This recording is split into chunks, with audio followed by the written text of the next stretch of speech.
Good afternoon सभी को, very good afternoon. कैसे आप सभी? चलिए तो स्टार्ट करें, जल्दी से बताओ, तैयार हो आप सभी? शुरू किया जाए।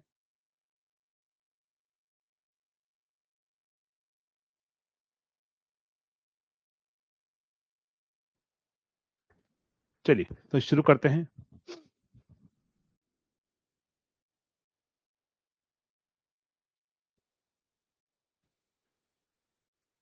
क्या बोल रहे हो डियर?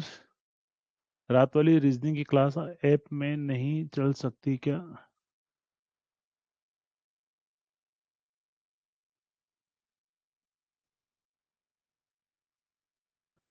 वो कोई दिक्कत नहीं, वो अपन बात कर लेंगे एक बार। कुछ दिन के लिए चलने दीजिए, बाद में नहीं होगा तो फिर अपन एप्लीकेशन में चला देंगे उसको, है ना।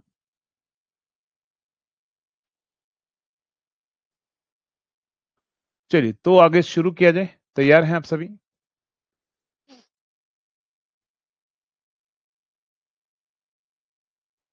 तो हमने कल की क्लास में क्या कंप्लीट कर दिया था?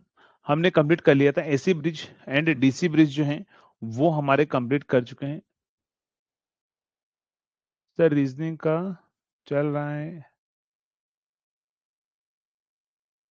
चेट मर्ज है। रीजनिंग की क्लास खत्म नहीं हुई क्या अभी तक आपकी? एंड नहीं हुई क्या? रीजनिंग की क्लास एंड नहीं हुई क्या? एंड हो गई होगी ना मेरे हिसाब से तो।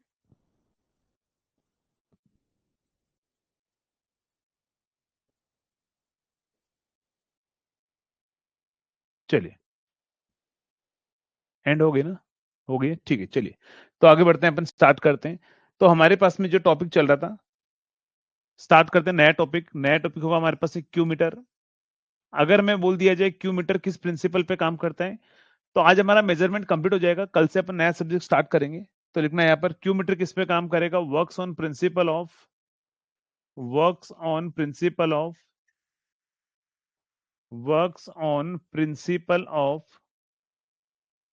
Series resonance. किस पे काम करेगा? ध्यान रखना, सीरीज रेजोनेंस। सीरीज रेजोनेंस पे काम करेगा। सीरीज रेजोनेंस के प्रिंसिपल पर काम करेगा। नेक्स्ट अगर हम बात करें अगले इंपॉर्टेंट पॉइंट पर, तो नेक्स्ट इंपॉर्टेंट पॉइंट हमारे पास में क्या होगा? नेक्स्ट इंपॉर्टेंट पॉइंट होगा हमारे पास में कि क्यू मीटर जो है वो क्या मेजर करता है? मेजर करेगा वो हमारे पास में क्वालिटी फैक्टर। क्या मेजर करेगा? ध्यान रखना, quality factor. Quality factor measure करेगा क्यू मीटर। नेक्स्ट होगा सेल्फ कैपेसिटेंस मेजर करेगा। सेल्फ कैपेसिटेंस, सेल्फ, या फिर इसको ऐसा लिख दो, डिस्ट्रीब्यूटेड कैपेसिटेंस लिख दो। डिस्ट्रीब्यूटेड कैपेसिटेंस मेजर करेगा। डिस्ट्रीब्यूटेड कैपेसिटेंस वो मेजर करने का काम करेगा। नेक्स्ट फ्रीक्वेंसी मेजर करेगा। फ्रीक्वेंसी मेजर करने का काम करेगा, एटसेट्रा। हमारे पास में बहुत सारी चीजें मेजर करता है ना। क्यू मीटर किस पे काम करेगा हमारे पास में? Works on the principle of series resonance. क्या हो गया? क्या बातें चल रही है?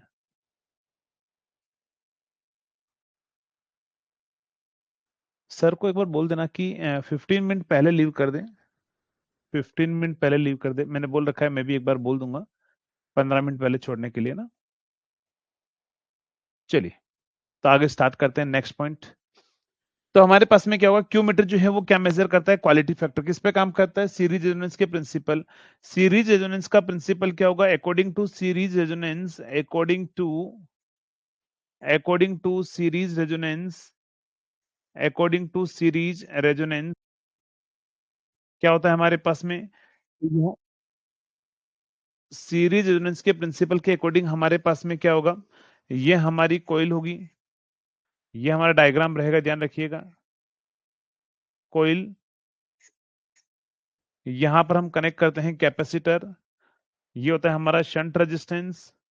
यहां पर यूज करते हैं क्रिस्टल ऑसिलेटर, यहाँ पर रेडियो फ्रिक्वेंसी वोल्ट मीटर।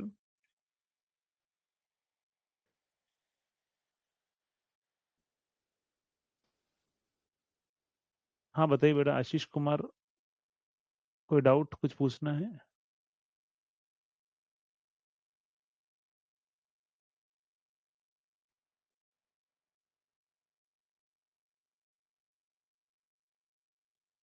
चलिए नेक्स्ट, ये हमारे पास में क्या होगा, आर होगा, यहाँ का रेजिस्टेंस एल और होगा, ये कैपेसिटेंस कितना होगा, सी होगा, ये shunt resistance R S H होगा, ये हमारे पास में डिस्ट्रीब्यूटेड कैपेसिटेंस क्या होगा, CD हमारे पास में रहेगा, डिस्ट्रीब्यूटेड कैपेसिटेंस है ना। तो ये हमारे पास में क्या होगा, ये हमारे पास में डायग्राम रहेगा कोइल का। अगर मैं अकॉर्डिंग टू सीरीज रेजोनेंस के अकॉर्डिंग बात करूं तो आपको पता है एक्सएल इक्वल टू एक्सी होता है, और XL equal to omega naught की वैल्यू क्या होगी, 1/√LC। ये ऑलरेडी आपको पता है, हम पढ़ चुके हैं बेसिक इलेक्ट्रिकल में। तो 1/2π√LC हमारे पास में क्या होगी, फ्रीक्वेंसी होगी। According to series resonance principle क्या होगा, फ्रीक्वेंसी एफ नॉट जो होगी 1/2π√LC हमारे पास में रहेगी। यहां से अगर हम बात करें इसके अंदर, तो आपसे पूछ लिया जाएगा कि यहाँ पर दो टाइप की एरर प्रेजेंट होती है। पहले अपन क्वालिटी फैक्टर की बात कर लेते हैं। ट्रू क्वालिटी फैक्टर का फॉर्मूला क्या क्या होता है, ओमेगा नॉट L/R, या फिर क्या होता है 1/ओमेगा नॉट RC, या फिर और भी फॉर्मूले होते हैं जो मैं आपको बेसिक इलेक्ट्रिकल में ऑलरेडी लिखा चुका हूं। यहाँ पर दो टाइप की एरर प्रेजेंट होती है इसके अंदर, तो यहां लिख देना, there are two types of error will present, there are two types of error, two types of error will remain present, error will remain present। यहां पर दो टाइप की एरर जो है वो हमारे पास में प्रेजेंट रहेगी।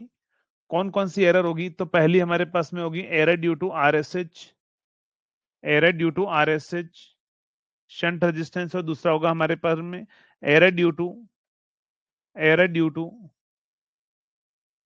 टू RSH है, और नेक्स्ट होगा एरर ड्यू टू CD हमारे पास में रहेगी। तो यहां पर जो इसकी वजह से जो एरर का फॉर्मूला आता है वो फॉर्मूला आपको डायरेक्टली याद होना चाहिए। एरर इज इक्वल टू होगा minus R S H upon R plus RSH into 100। तो ये परसेंटेज एरर का फॉर्मूला होगा, measured minus true divide by true. यहां पर क्या होगा, ध्यान रखिएगा, एरर ड्यू टू CD जो होगा वो भी सेम ही रहेगा, बस RSH की जगह माइनस CD कर लीजिए। तो -CD/C+CD जो है इंटू 100 जो है, ये होगा हमारे पास में एरर का फॉर्मूला। तो दोनों के अंदर परसेंटेज एरर के फॉर्मूले में अगर आप RSH के हिसाब से लिख रहे हैं तो ऊपर RSH, और CD के हिसाब से लिख रहे हैं तो ऊपर CD लिख दो। दोनों में सेम माइनस कर दो, नीचे R प्लस RSH है तो यहाँ C+CD हो जाएगा हमारे पास में। C क्या है, तो ध्यान रखिएगा, C ये कैपेसिटेंस है, CD यहाँ है, R यहाँ पर है, RSH यहाँ पर है। यहाँ पर जो रेडियो फ्रिक्वेंसी वोल्ट मीटर अपन यूज करते हैं ना, वो थर्मल इंस्ट्रूमेंट होता है। कौन सा होता है, ध्यान रखिएगा, थर्मल इंस्ट्रूमेंट होता है। थर्मल इंस्ट्रूमेंट का मतलब है रेडियो फ्रिक्वेंसी वोल्ट मीटर में आते, हो सकता है कि आपके पास हॉट वायर इंस्ट्रूमेंट हो या थर्मोकपल हमारे पास में हो ना। हॉट वायर इंस्ट्रूमेंट या फिर क्या होना चाहिए, थर्मोकपल जो है वो हमारे पास में रहना चाहिए। नेक्स्ट अगर हम बात करें, आपको एग्जामिनर डिस्ट्रीब्यूटेड कैपेसिटेंस का फॉर्मूला पूछेगा, तो ये फॉर्मूला याद रखना है कि C1 minus N square C2 divide by n square minus 1। ये फॉर्मूला याद रखना है, C1 minus N square C2, और डिवाइड में क्या आएगा हमारे पास में, n स्क्वायर माइनस 1 जो है वो हमारे पास में रहेगा। n स्क्वायर माइनस 1 जो है वो हमारे पास में रहेगा। अब ये C1 और C2 क्या है, तो आपको क्वेश्चन ऐसा पूछा जाएगा, समझ लेना। आपसे बोला जाएगा if a if a 160 microfarad capacitor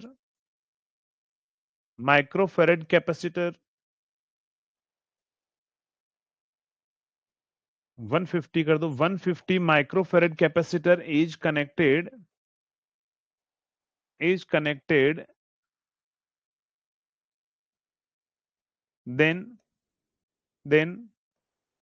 is connected to Q-meter, then resonating frequency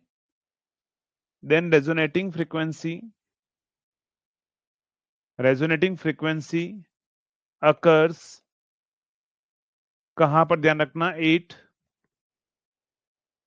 2 kilohertz, full stop. आपसे बोल दिया जाएगा if capacitor is replaced by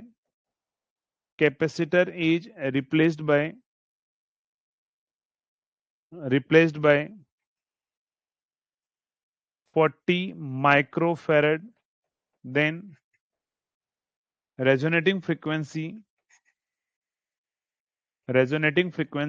becomes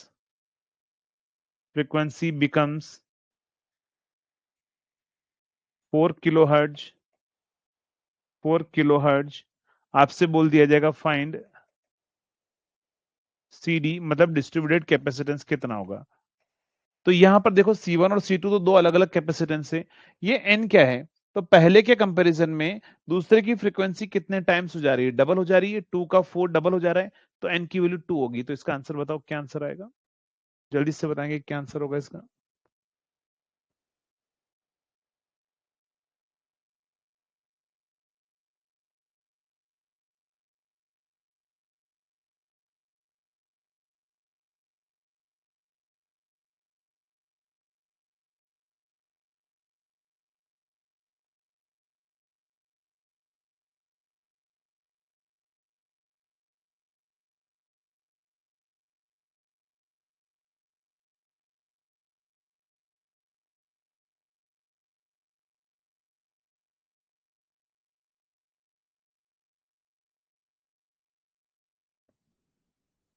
क्या आंसर आ रहा है?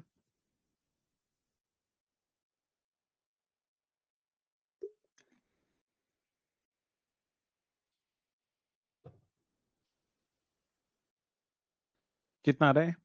ठीक है, तो अगर मैं फॉर्मूले की बात करूं तो फॉर्मूला होता है हमारे पास में CD जो होगा वो होगा हमारे पास में minus C1 N square C2 divide by N square -1। C1 की वैल्यू कितनी है, 150 है, इसको 30 कीजिए ना, यहाँ पर 40 है ना, इसको 30 कीजिए, इसको 30 कीजिए, फिर आंसर बताइए ना, 30 कर दो उसको। C1 कितना है, 150 है, माइनस हमारे पास में कितना होगा, N कितना है, 2 हो चुका है, क्योंकि F2 फ्रीक्वेंसी जो है वो 2 टाइम्स ऑफ F1 है, तो यही हमारे पास में N होगा। तो N स्क्वायर इंटू 30 कर दीजिए, तो यहां से कितना आ जाएगा, डिवाइड बाय 2 का स्क्वायर -1, तो ये आ जाएगा 150 माइनस कितना होगा हमारे पास में 120 डिवाइड बाय 3, यानी कि 30 डिवाइड बाय 3, आंसर कितना आएगा, 10। कितना आंसर आएगा हमारे पास में, 10 हमारा आंसर आएगा ना, करेक्ट। तो 10 माइक्रोफेरेड जो है वो हमारा आंसर रहेगा, 10 माइक्रोफेरेड हमारा आंसर रहेगा। तो ये आपको क्यू मीटर में से पूछा जाएगा। नेक्स्ट होगा, हेडिंग लिखना ESV। ESV की फुल फॉर्म क्या होगी, electrostatic voltmeter, electro electrostatic voltmeter, electrostatic voltmeter. चलिए, अगर मैं इलेक्ट्रोस्टैटिक वोल्टमीटर की अगर मैं बात करूं, इलेक्ट्रोस्टैटिक वोल्टमीटर की अगर हम बात करें, तो इलेक्ट्रोस्टैटिक वोल्टमीटर क्या होगा समझना। तो इलेक्ट्रोस्टैटिक वोल्टमीटर में क्या होती है, दो प्लेट होती है हमारे पास में। एक प्लेट क्या होगी हमारे पास, फिक्स्ड प्लेट होगी, ये क्या होगी ध्यान रखिएगा, ये फिक्स्ड प्लेट होगी। दूसरी हमारे पास में क्या होगी, मूविंग प्लेट्स होगी, मूविंग प्लेट होगी। और यहां पर हमारे पास में क्या होगी, स्केल होगी। अब मे बी स्केल लीनियर भी हो सकती है, लीनियर स्केल भी हो सकती है, मे बी स्केल यहाँ पर सर्कुलर स्केल भी हो सकती है ना, दोनों तरह की स्केल हमारे पास में पॉसिबल है। ये होगा लीनियर स्केल के लिए डायग्राम रहेगा, लीनियर स्केल के लिए डायग्राम रहेगा। और ये होगा हमारे पास में सर्कुलर स्केल के लिए, सर्कुलर सर्कुलर स्केल के लिए हमारे पास में डायग्राम रहेगा। तो ये लीनियर स्केल होगी, ये हमारे पास में सर्कुलर स्केल होगी। ये हमारे पास में क्या है, पॉजिटिव एंड नेगेटिव प्लेट्स हमारे पास के अंदर, हमारे पास में होगी किसके अंदर, इलेक्ट्रोस्टैटिक वोल्टमीटर के अंदर। इनके बीच में डाइलेक्ट्रिक होगा। तो पहली चीज ध्यान रखिएगा, इसका नाम ही क्या है, इलेक्ट्रोस्टैटिक वोल्टमीटर। तो यहां पर ध्यान रखना, ये ओनली वोल्टेज मेजर करता है, ये कभी करंट या पावर मेजर नहीं करता है। तो फर्स्ट पॉइंट लिखना है इसके अंदर, इट मेजर ओनली वोल्टेज। क्या करेगा, इट मेजर ओनली वोल्टेज। तो ये हमारे पास में क्या करेगा, सिर्फ ओनली वोल्टेज जो है वो हमारे पास में मेजर करेगा। नेक्स्ट अगर हम बात करें दूसरे इंपॉर्टेंट पॉइंट पर, तो ये ध्यान रखिएगा, इसको अपन यूज करते हैं ओनली हाई वोल्टेज मेजरमेंट में, लो वोल्टेज के लिए हम यूज नहीं करते हैं। तो use for high voltage measurement,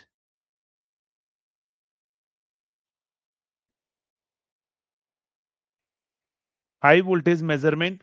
और वो हाई वोल्टेज किसमें होगा, ध्यान रखना किलो वोल्ट के अंदर है ना, उसके लिए अपन इसको यूज करते हैं।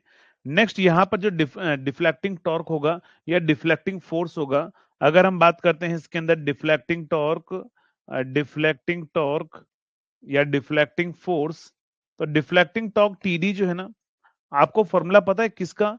आपको मूविंग आयरन इंस्ट्रूमेंट का फॉर्मूला पता है? मूविंग आयरन इंस्ट्रूमेंट का फॉर्मूला क्या होता है? डिफ्लेक्टिंग टॉर्क होता है half I square into dL by D theta होता है ना। तो यहां पर भी आप सेम लिख दीजिए हाफ, बट ये ओनली वोल्टेज मेजर करता है तो करंट की जगह वोल्टेज कर दो। यहाँ इंडक्टर नहीं होता है, यहाँ पर दो प्लेट हैं और इनके बीच में डाइलेक्ट्रिक है तो कैपेसिटर फॉर्म होगा। यहाँ पर क्या होगा हमारे पास में? कैपेसिटर फॉर्म होगा। तो half V square into DC by D X या DC by D theta. Torque की फॉर्म में लिख रहे हैं तो थीटा की फॉर्म में लिखेंगे। अगर फोर्स की फॉर्म में लिखते हैं तो half V square into DC by D X अपन लिखते हैं ना। ये एक्सप्रेशन होता है लीनियर स्केल के लिए, ध्यान रखिएगा। लीनियर स्केल के लिए ये एक्सप्रेशन होता, जहां पर एक्स क्या होता है? डिस्प्लेसमेंट, या थीटा क्या होता है? एंगुलर डिस्प्लेसमेंट हमारे पास में रहता है ना। नेक्स्ट, क्या बोल रहे हो?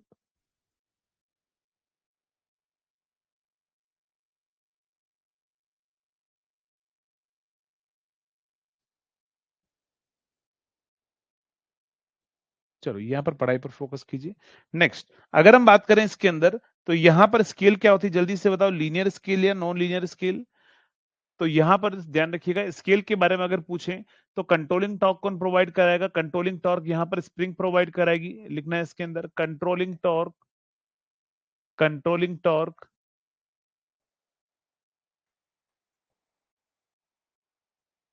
Provided by spring. Controlling torque कौन प्रोवाइड करवाएगा? ध्यान रखिएगा, स्प्रिंग प्रोवाइड करवाएगी। और स्प्रिंग के अंदर टीसी इक्वल टू क्या होगा? के थीटा होगा। तो यहां पर के थीटा जो है वो एट बैलेंस कंडीशन पर टीसी इक्वल टू टीडी होगा।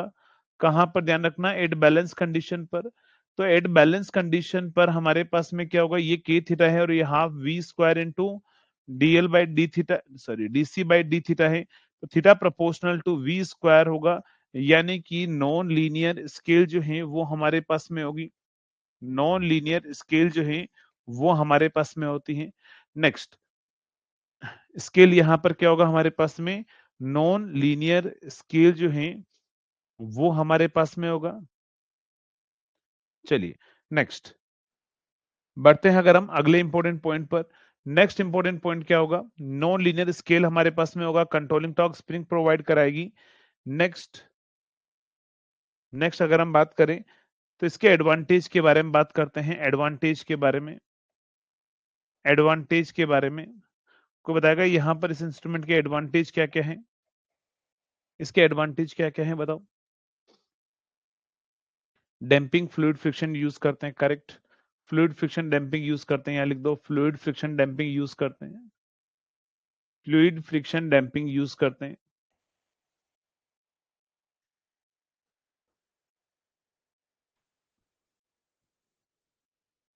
क्या आंसर होगा? इसके एडवांटेज क्या होगा जल्दी से बताओ? पहला तो हमारे पास में no stray magnetic field error, बाहर का जो मैग्नेटिक फील्ड की कोई एरर यहाँ पर नहीं होगी। No eddy current and hysteresis loss, correct. तो यहाँ पर लिख देना no stray magnetic field error, no stray magnetic field error, no stray magnetic field error, no eddy current and hysteresis loss, no eddy current and hysteresis loss, कोई eddy current loss नहीं होगा and hysteresis loss भी नहीं होगा इसके अंदर। Next बताओ, correct. Measure both AC and DC, correct, ये भी एडवांटेज हमारे पास में सही है। Measure both AC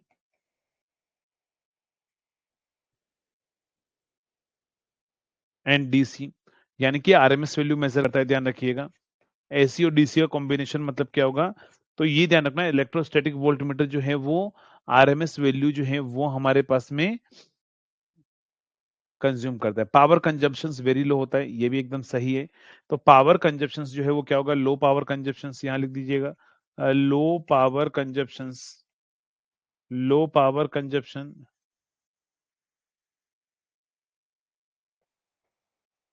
low power consumption हमारे पास में होगा।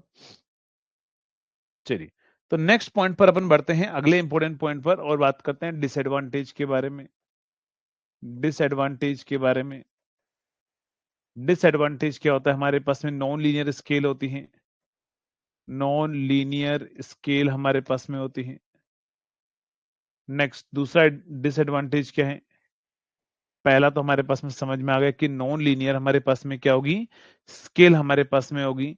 नेक्स्ट अगला डिसएडवांटेज बताएंगे कि ये ओनली क्या नॉन लीनियर स्केल हमारे पास में होती हैं। दूसरा बताएंगे कि ये ओनली लो हायर वोल्टेज को ही मेजर करता है, लो वोल्टेज को मेजर नहीं करता है हमारे पास में, ठीक है। ओनली मेजर वोल्टेज, या फिर ऐसा ही बोल सकते हैं ओनली हायर वोल्टेज मेजर करता है, ओनली मेजर हायर वोल्टेज।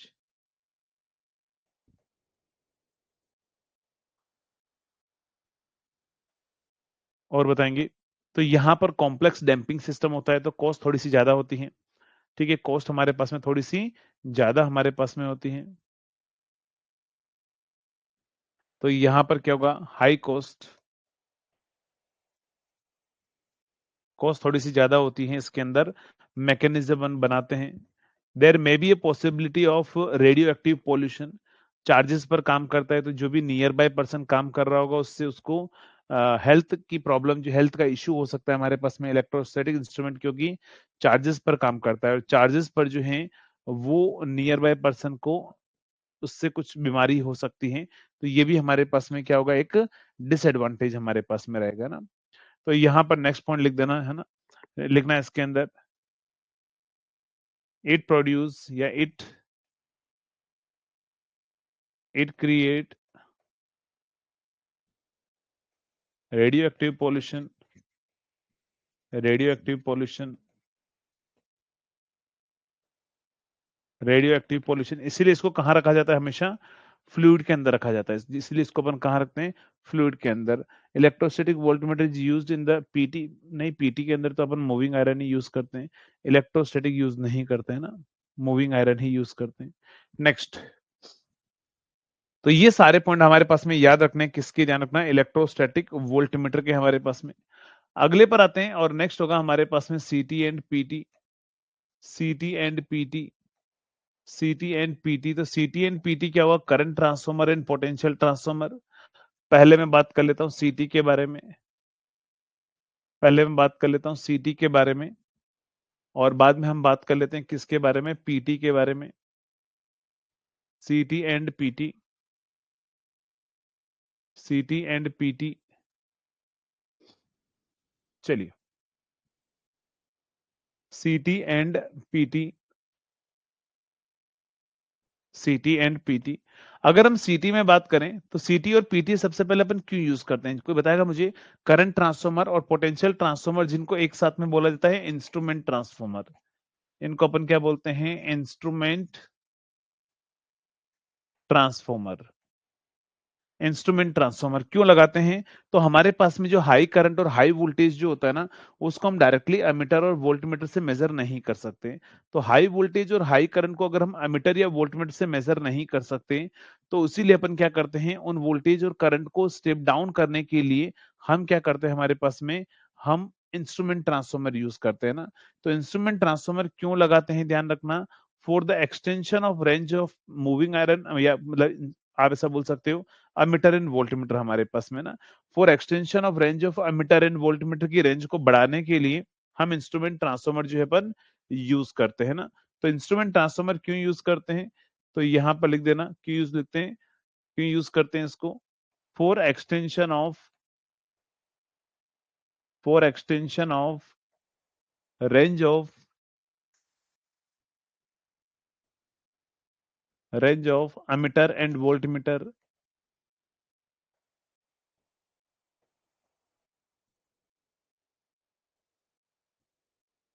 चलिए, तो अमीटर और वोल्टमीटर की रेंज को एक्सटेंड करने के लिए हम क्या करते हैं, हम सीटी एंड पीटी हम क्या करते हैं, बनाते हैं इंस्ट्रूमेंट ट्रांसफॉर्मर जो है वो हम डिजाइन करते हैं। जैसे मानकर चलिए कि ये हमारा लोड है, इस लोड में वेरी हैवी करंट फ्लो हो रहा है, अगर मैं उसको डायरेक्टली मेजर नहीं कर सकता तो मैं उसके लिए यहाँ पर क्या करूंगा, एक ट्रांसफॉर्मर लगाऊंगा, और वो जो ट्रांसफॉर्मर है वो हम कुछ इस तरह का बनाते हैं, वो जो ट्रांसफॉर्मर है वो हम कुछ इस तरह का बनाते हैं, यहाँ पर हम लगाते हैं वोल्ट मीटर, है ना।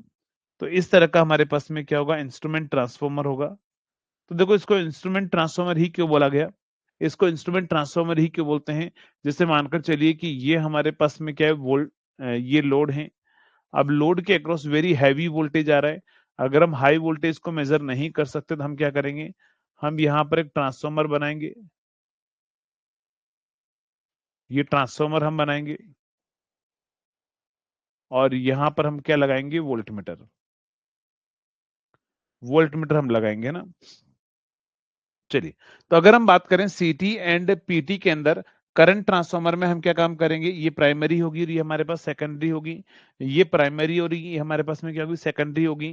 तो यहाँ पर क्या होगा, लोड में अगर करंट हमारे पास में हाई करंट फ्लो हो रहा है, हम उसको डायरेक्टली मेजर नहीं कर सकते।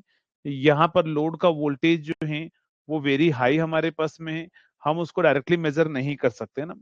तो हम क्या काम करेंगे, हम यहाँ पर करंट को, हाई करंट को मेजर करने के लिए हम करंट ट्रांसफार्मर लगाएंगे। लेकिन ध्यान रखना, करंट ट्रांसफार्मर हाई करंट को मेजर नहीं करता है।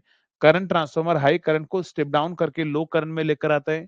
यहाँ पर पोटेंशियल ट्रांसफार्मर हाई वोल्टेज को स्टेप डाउन करके, ये जो हाई वोल्टेज है उसको स्टेप डाउन करके यहाँ लो वोल्टेज में लेकर आएगा। फिर लो वोल्टेज को हम वोल्टमीटर से मेजर करवाएंगे। यहाँ हाई करंट को लो करंट में लेकर आएगा। लो करंट को हम क्या करेंगे बताओ, यहाँ पर एमीटर से मेजर करेंगे ना, ये एमीटर है। लो करंट को हम एमीटर से मेजर करेंगे और ये एमीटर हमें लो करंट दे देगा। फिर हम N1 by N2 is equal to E2 by E1 by E2 से अपन क्या करेंगे, यहाँ पर अपन वोल्टेज अपन मतलब करंट हम निकाल लेंगे। यहाँ पर क्या करोगे, N1 by N2 is equal to E1 by E2 is equal to I2 by I1। तो अभी मैं आपको बताऊंगा कैसे अपन निकालते हैं। तो ये ध्यान रखिएगा, ये जो हमारे पास में इंस्ट्रूमेंट ट्रांसफॉर्मर क्यों बोलते हैं, कि देखो ये तो है ट्रांसफॉर्मर, बट ट्रांसफॉर्मर के साथ में हमने इंस्ट्रूमेंट लगा दिए। क्या किया हमने बताओ, ट्रांसफॉर्मर के साथ में इंस्ट्रूमेंट लगा दिया, तो ये हो गया इंस्ट्रूमेंट एंड ट्रांसफॉर्मर का कॉम्बिनेशन क्या कहलाएगा, इंस्ट्रूमेंट ट्रांसफॉर्मर कहलाएगा ना। आप इस वर्ड से बहुत डरते हो कि सर इंस्ट्रूमेंट ट्रांसफॉर्मर पता नहीं क्या होता है, तो मैं आपको फिर से बोल रहा हूँ, बहुत सिंपल तरीके से याद रखिए कि इंस्ट्रूमेंट ट्रांसफॉर्मर क्या होता है, इंस्ट्रूमेंट एंड ट्रांसफॉर्मर का कॉम्बिनेशन। इंस्ट्रूमेंट और ट्रांसफॉर्मर को मिला लो तो क्या हो जाएगा, इंस्ट्रूमेंट ट्रांसफॉर्मर हो जाएगा। इंस्ट्रूमेंट कौन सा, एमीटर एंड वोल्ट मीटर। तो एमीटर एंड वोल्ट मीटर आप लगा दो ट्रांसफॉर्मर के साथ में, तो ये हो जाएगा हमारे पास में इंस्ट्रूमेंट ट्रांसफॉर्मर। तो इंस्ट्रूमेंट ट्रांसफॉर्मर में ध्यान रखिएगा, करंट ट्रांसफॉर्मर की सेकेंडरी में एमीटर लगाते हैं, पोटेंशियल ट्रांसफॉर्मर की सेकेंडरी में हम वोल्ट मीटर लगाते हैं। दूसरा रिलेशन हमें पता है कि E1 upon E2 is equal to क्या होता है हमारे पास में, N1 upon N2 is equal to क्या होता है, I2 अपॉन I1। और मैंने आपको बोला था कि मुझे यहाँ जो करंट है, सेकेंडरी में करंट है वो क्या चाहिए, लो चाहिए। यहाँ पर प्राइमरी में करंट कितना आ रहा है हमारे पास में, हाई करंट फ्लो हो रहा है। तो सेकेंडरी में करंट हमें कम चाहिए, तो हमें उस करंट को स्टेप डाउन करना है। तो यहाँ से रिलेशन आपको, सेकेंडरी में करंट लो चाहिए, इसको ऊपर ले जाओ। तो करंट I2 जो होगा वो हमारे पास में N1 divide by N2 into I1 होगा। तो यहां से अगर आप देखेंगे इसके अंदर कि आपको क्या करना है, ये करंट हाई है, इसको स्टेप डाउन करके लो करंट में लाना है। तो प्राइमरी में नंबर ऑफ टर्न्स को कम कर दें तो ये वो करंट क्या होगा, कम हो जाएगा। या फिर हम ऐसा भी कर सकते हैं, क्या कर सकते हैं कि हम सेकेंडरी में नंबर ऑफ टर्न्स को बढ़ा दें तो भी प्राइमरी में करंट कम, मतलब सेकेंडरी का करंट कम हो जाएगा। ये सेकेंडरी का करंट जो मुझे कम करना है। सेकेंडरी का करंट कम कब कर सकते हैं, जब हमारे पास में सेकेंडरी के नंबर ऑफ टर्न्स को बढ़ाकर कम कर सकते हैं, या प्राइमरी के नंबर ऑफ टर्न्स को कम करके हम कम कर सकते हैं ना। इसीलिए हम क्या करते हैं, ध्यान रखिएगा, प्राइमरी में हम सबसे मिनिमम से मिनिमम टर्न यूज करते हैं। कम से कम कितना टर्न होगा, जल्दी से बताओ, कम से कम कितना टर्न होगा हमारे पास में, एक तो होगा ना, सिंगल टर्न होगा। इसीलिए इसकी सिंगल टर्न प्राइमरी रखते हैं, क्योंकि प्राइमरी में नंबर ऑफ टर्न्स लेस होने चाहिए। मल्टीपल टर्न सेकेंडरी आपको दिख रही होगी, क्यों, क्योंकि सेकेंडरी में ज्यादा नंबर ऑफ टर्न होंगे तो करंट हमारे पास में क्या होगा, कम हो जाएगा, है ना। यहाँ पर सेम पोटेंशियल ट्रांसफार्मर में देखिए, E1 upon E2 is equal to N1 upon N2। तो यहाँ पर क्या होगा, ये वोल्टेज हमें V2 मिलेगा, इधर का वोल्टेज हमने क्या दिया हुआ है, V1 हमने दिया हुआ है। तो यहाँ से आप क्या लिखोगे, कि यहाँ से आप लिखोगे V2 divide by V1 is equal to N2 divide by N1। तो V2 की वैल्यू होगी N2 divide by N1 into V1। चलिए, तो ये हमारे पास में है। तो यहां पर मैंने क्या बोला, मुझे प्राइमरी का वोल्टेज ज्यादा है, मुझे लो वोल्टेज में लाना है। तो ये लोड का वोल्टेज, हमारे ये जो लोड का वोल्टेज है यही प्राइमरी पर जा रहा है, ध्यान रखना, हाई वोल्टेज है। तो ये हाई वोल्टेज, इसको कम लाना है तो सेकेंडरी में नंबर ऑफ टर्न कम होने चाहिए, प्राइमरी में नंबर ऑफ टर्न ज्यादा होने चाहिए, ताकि सेकेंडरी में यहाँ पर वोल्टेज आपको कम से कम मिले। तो इसका मतलब सेकेंडरी में कम टर्न होने चाहिए। सेकेंडरी में कम से कम कितना टर्न होगा? एक। तो मैंने एक टर्न बना हुआ है। प्राइमरी में क्या होगा? बहुत सारा टर्न होगा, तो मल्टीपल टर्न बनाई हुई है। यानी ध्यान रखिएगा, करंट ट्रांसफार्मर में सिंगल टर्न प्राइमरी होती है और मल्टीपल टर्न सेकेंडरी होती है। पोटेंशियल ट्रांसफार्मर में उल्टा होता है, मल्टीपल टर्न प्राइमरी होती है, सेकेंडरी क्या होगी हमारे पास? सिंगल टर्न सेकेंडरी होती है। तो यहाँ पर आप कंपैरिजन लिख देना, इसके अंदर कंपैरिजन आप लिखोगे सीटी एंड पीटी के अंदर लिखना, सीटी एंड पीटी में कंपैरिजन क्या होगा?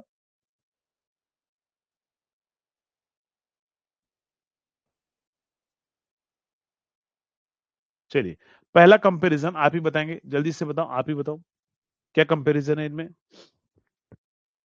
सीटी एंड पीटी में क्या कंपैरिजन है, जल्दी से बताओ।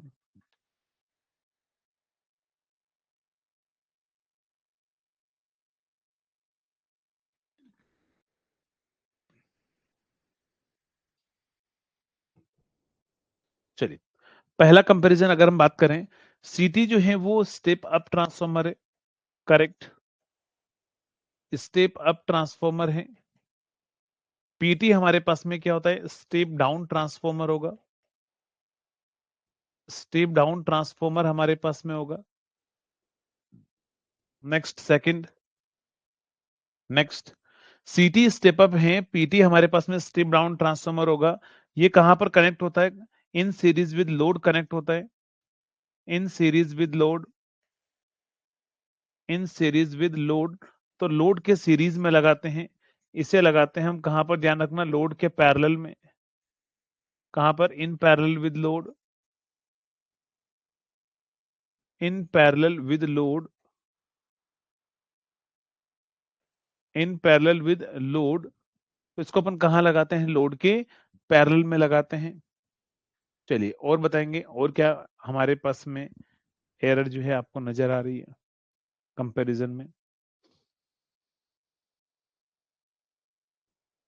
तो एक कंपैरिजन क्या होगा हमारे पास में? स्टैंडर्ड सेकेंडरी करंट कितना होता है इसका? 5 एम्पियर होता है।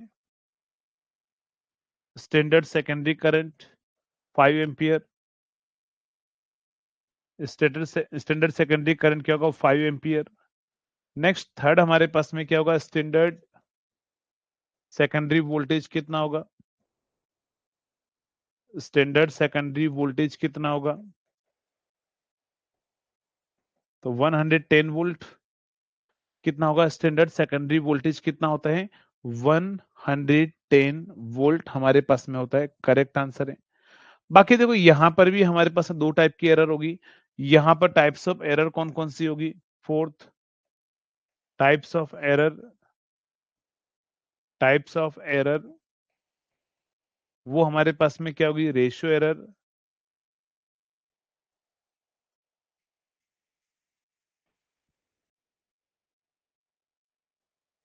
Phase angle error, phase angle error. यहां पर भी क्या होगी हमारे पास में? Fourth, types of error, types of error. तो ये भी हमारे पास में क्या होगी? Ratio error, ratio error and phase angle error, phase angle error. तो यहां पर हमारे पास में क्या होगा? दोनों में ही ratio error and phase angle error हमारे पास में होगी। चलिए, तो बात कर लेते हैं एक बार, ये होता क्या है ratio error, phase angle error. तो अगर हम बात करते हैं यहाँ पर रेशियो एरर के बारे में, टाइप्स ऑफ एरर आप हेडिंग लिख देना, types of error.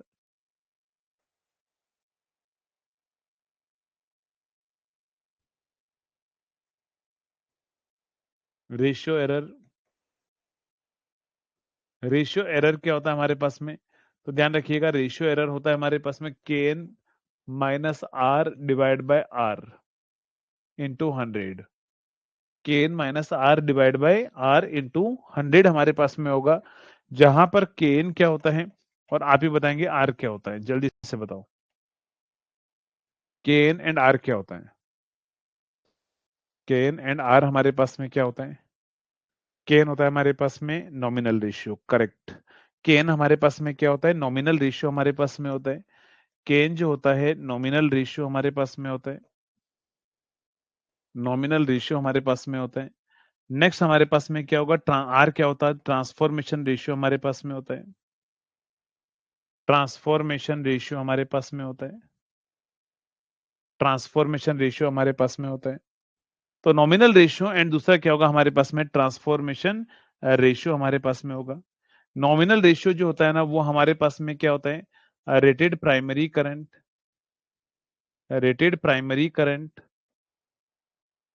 Divide by क्या होगा हमारे पास में, rated secondary current, rated secondary current, rated secondary current.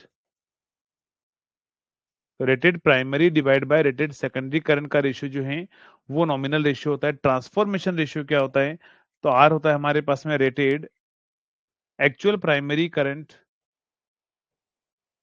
Actual primary current divide by actual secondary current का जो रेशियो होता है ना वो क्या होता है हमारे पास में, एक्चुअल सेकेंडरी करंट,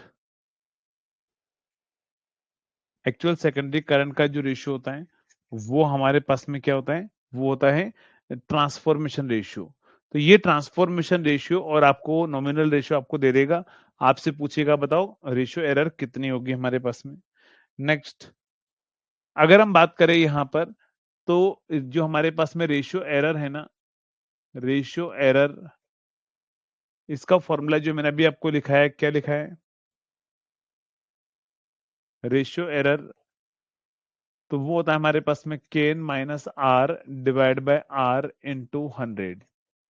ये है रेशियो एरर। तो यहां पर जो हमारे पास में इसको सेपरेट करोगे दिया जाएगा Kn minus R minus 1 into 100।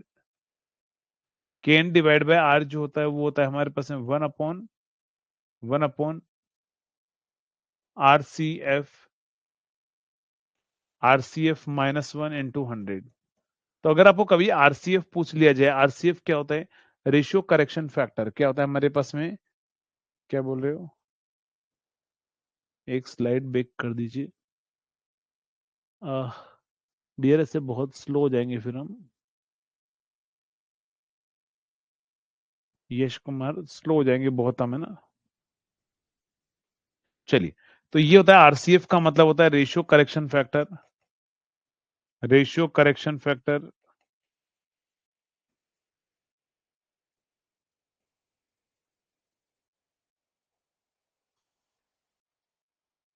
Ratio correction factor.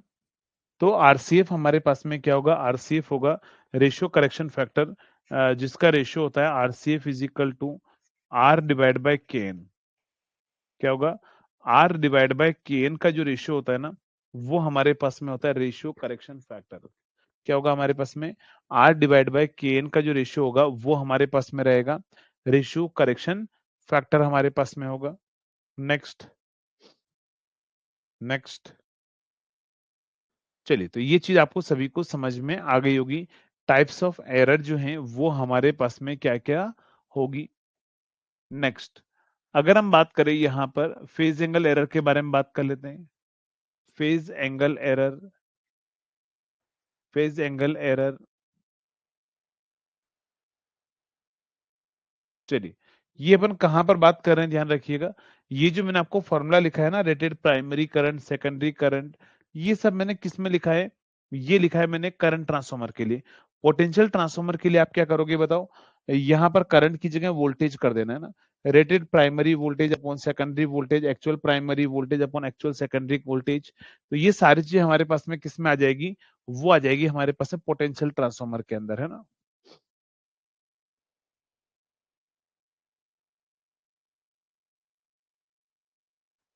चलिए,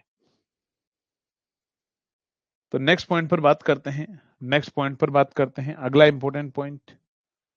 अगला इंपॉर्टेंट पॉइंट क्या होगा, फेज एंगल एरर।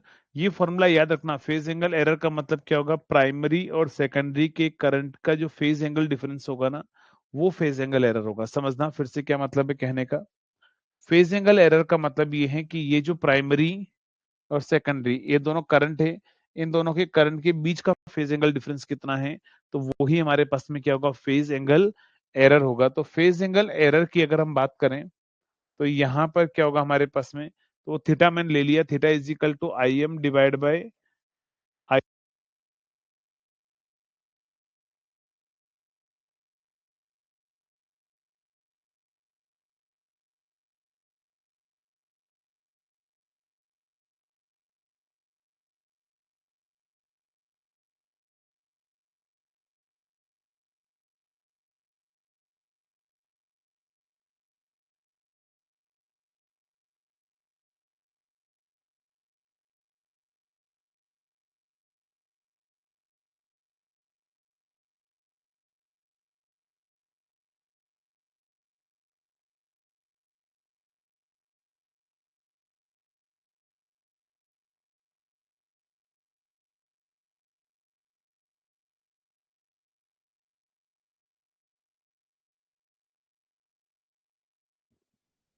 चलिए, आपको वही कहानी याद आई होगी फिर से, कौन सी वाली, भेड़िया आया वाली कहानी याद आई कुछ। इसलिए मैं आपको बोलता हूँ अननेसेसरी उसको प्रेस नहीं करना है आपको, है ना।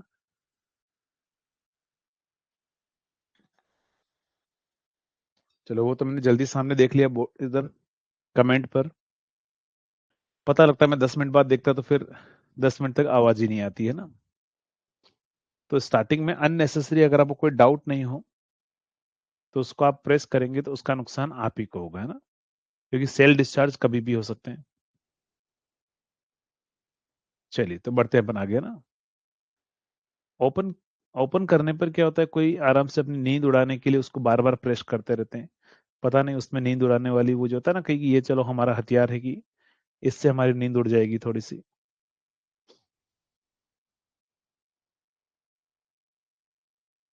चलो, तो बढ़ते हैं अपन आगे ना। फेज एंगल एरर की अगर हम बात करें तो फेज एंगल एरर हमारे पास में क्या होगा, तो फेज एंगल एरर जो होगा, ये फॉर्मूला आपको याद रखना है। आप बोलोगे सर ये आईएम क्या है, आईएम है मैग्नेटाइजिंग करंट।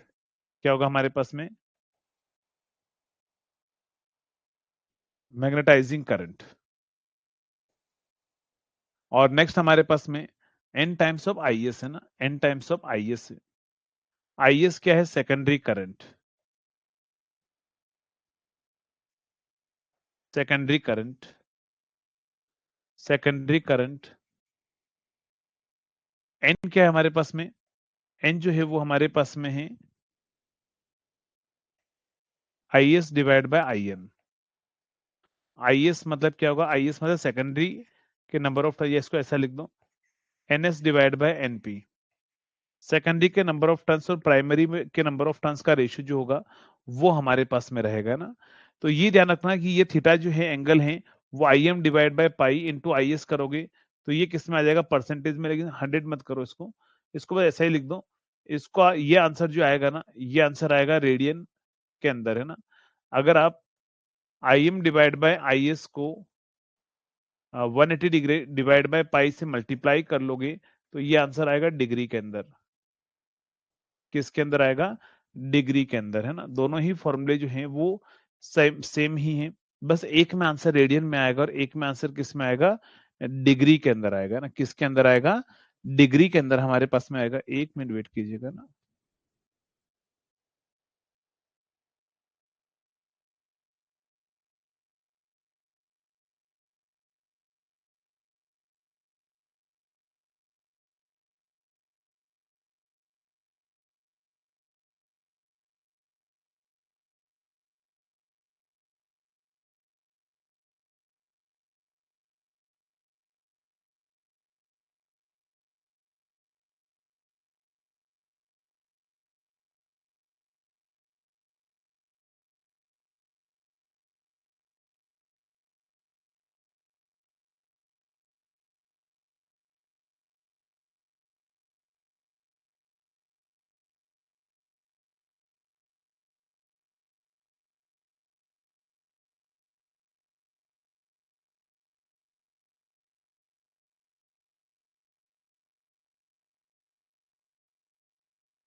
चलिए, तो आगे बात करें, आगे स्टार्ट करें। नेक्स्ट, अगर हम बात करें हमारे पास में, तो ये क्या होगा, ये आंसर आएगा, डिग्री के अंदर आंसर आएगा। फेज एंगल एरर और रेशियो एरर आपसे पूछ लिया जाएगा कि ये जो सब हम बात, ये मैं आपको लिखा रहा हूं ना, ये सब करंट ट्रांसफॉर्मर के अंदर मैं आपको लिखा रहा हूं, है ना। पोटेंशियल ट्रांसफॉर्मर में हम अलग से लिखेंगे। ये सारी चीजें जो हैं, ये हम करंट ट्रांसफॉर्मर के अंदर मैं आपको लिखा रहा हूं ना। कहां पर, करंट ट्रांसफॉर्मर, करंट ट्रांसफॉर्मर के अंदर जो है मैं आपको लिखा रहा हूँ ये सारी चीजें। ये जो हमने लिखा है, ratio error, phase angle error, सारी चीजें जितना भी मैंने आपको लिखा है करंट ट्रांसफॉर्मर के अंदर है। आपसे बोल दिया जाएगा हाउ टू एलिमिनेट, या method to eliminate, method to eliminate, method to eliminate ratio and phase angle error, ratio and phase angle error, ratio and phase angle error.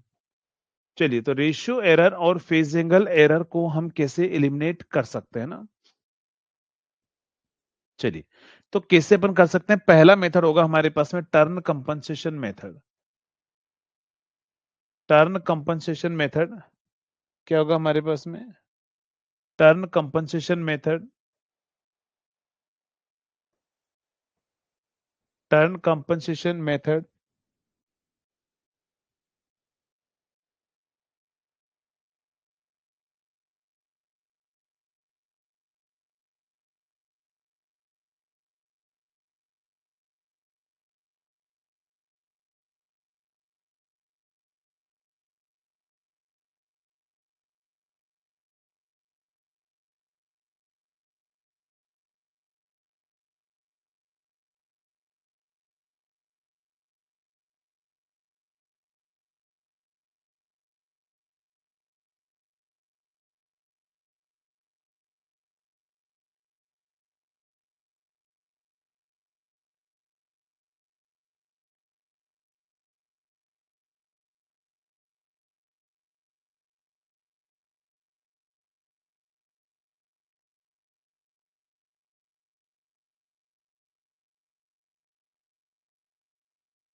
चलिए, तो अगर हम बात करें यहां पर, तो हमारे पास में क्या है, turn compensation method. Turn compensation method आप मुझे बताएंगे, टर्न कंपनसेशन मेथड जो है ये कौन सी एरर को एलिमिनेट करता है, रेशियो एरर, या फिर हमारे पास में फेज एंगल एरर, या फिर दोनों। जल्दी से बताओ,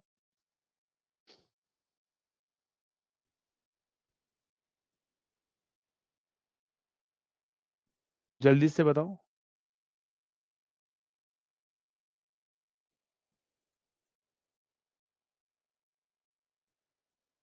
तो क्या आंसर होगा हमारे पास में, ओनली रेशियो एरर, है ना।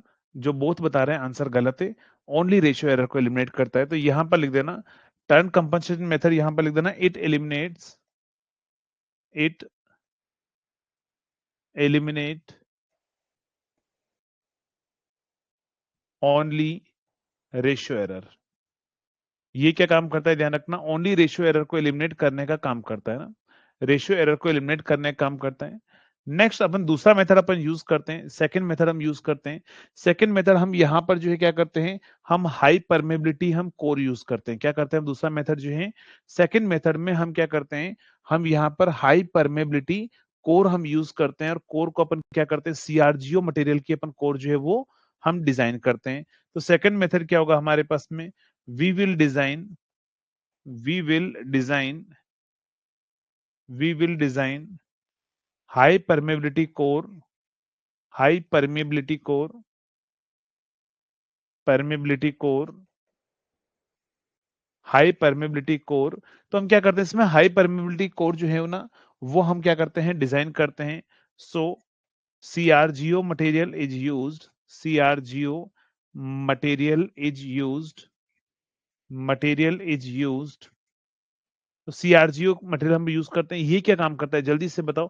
ये कौन सी एरर को एलिमिनेट करता है, हाई परमेबिलिटी कोड जो है वो रेशियो एरर, या फेज एंगल एरर, या बोथ। तो आंसर क्या आएगा, ध्यान रखना, ये जो है ना, ये बोथ एरर को एलिमिनेट करने का काम करती है ना। तो यहां पर लिख देना due to this we can eliminate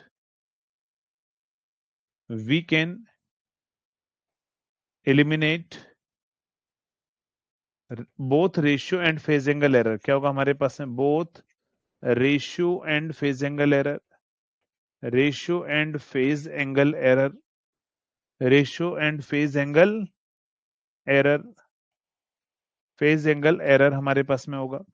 next होगा बर्डन ऑफ सीटी। आपसे बोल दिया जाएगा, बताओ बर्डन ऑफ सीटी से मतलब क्या समझते हैं आप?